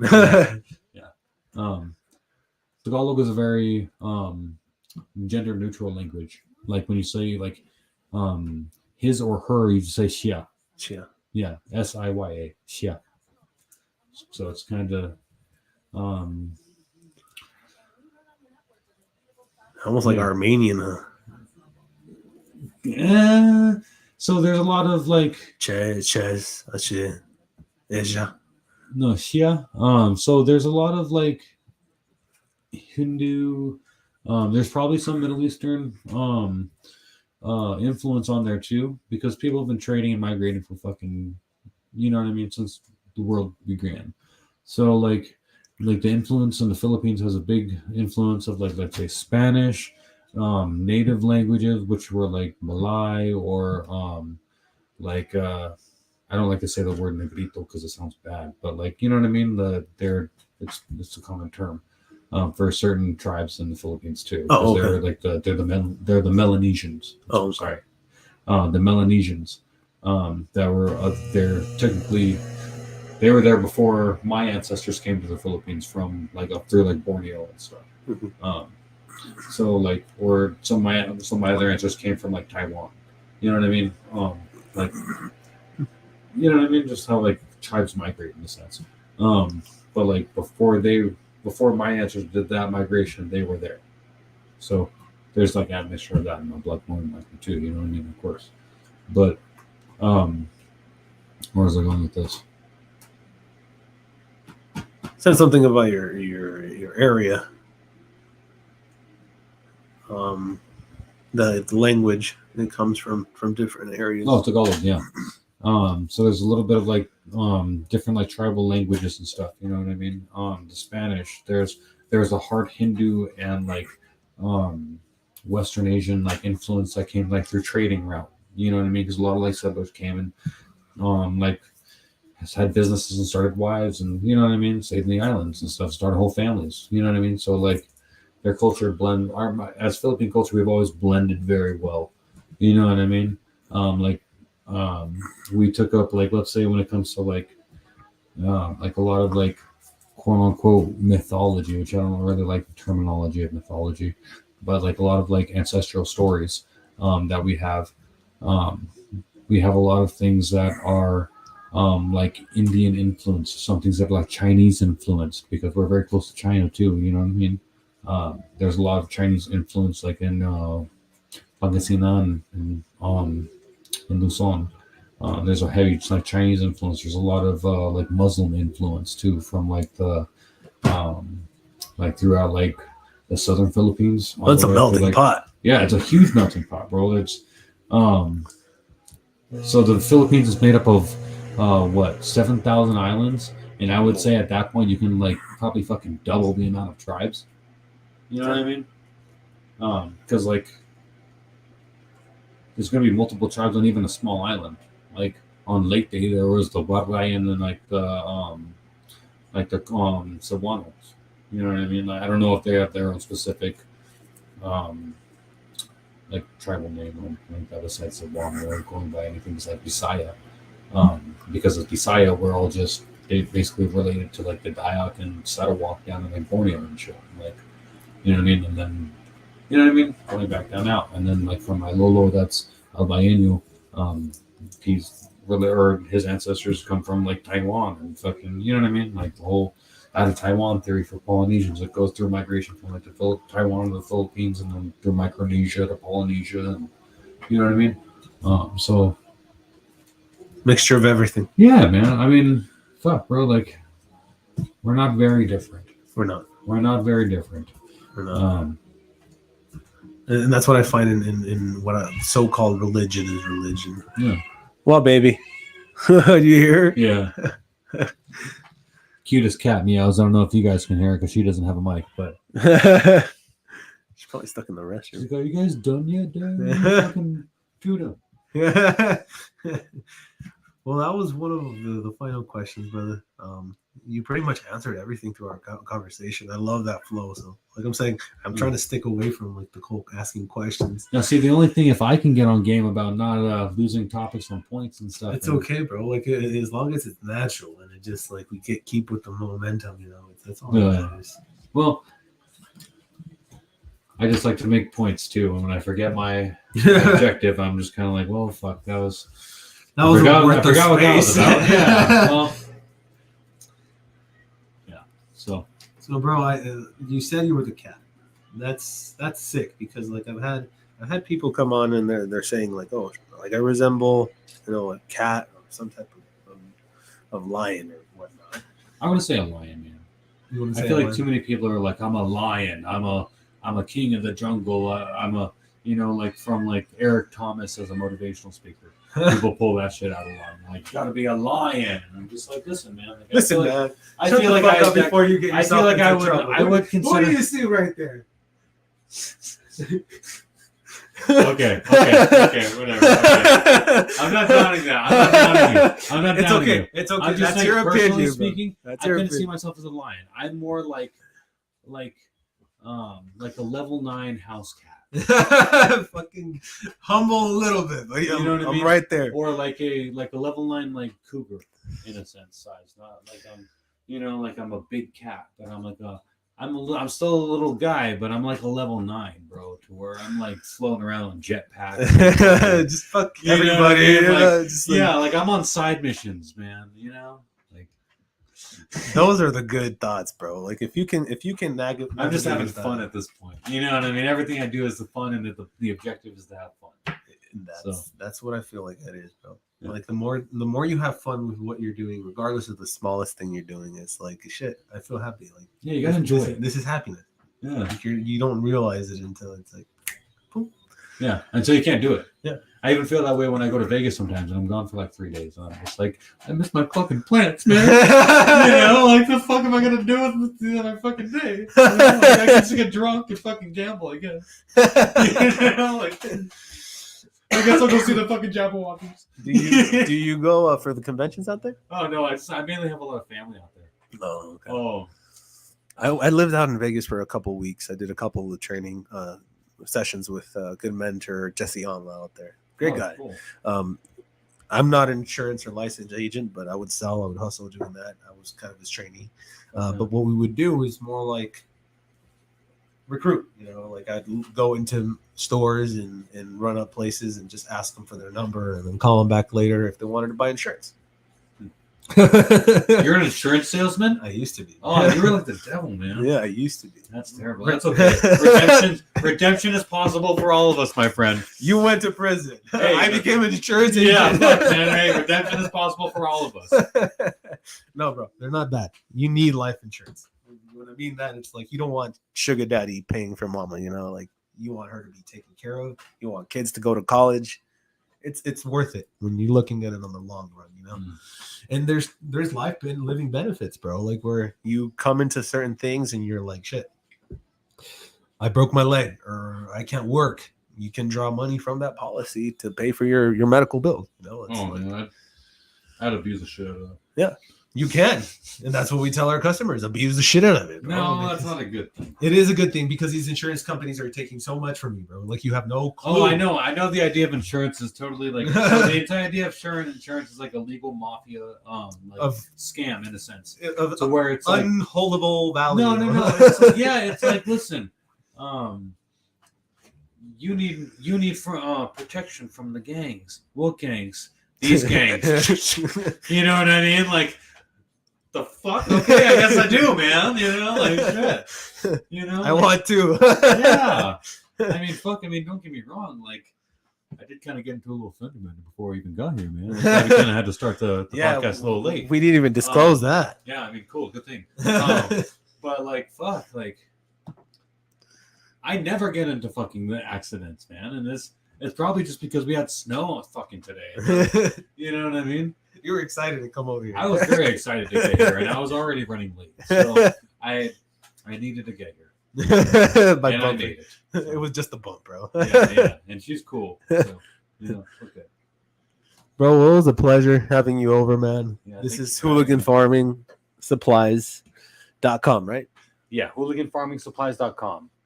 For all your feminized autoflowering cannabis needs, I wrote a grow guide for your knowledge, super soil amendments that you can mix with your base soil or coconut core, and then feminized autoflowering cannabis, connoisseur genetics. All right. Much love. This was the Real George of the Jungle, episode 5. Brother, it was a pleasure having you. You guys have a wonderful day. Thank you, everybody, for who checked in.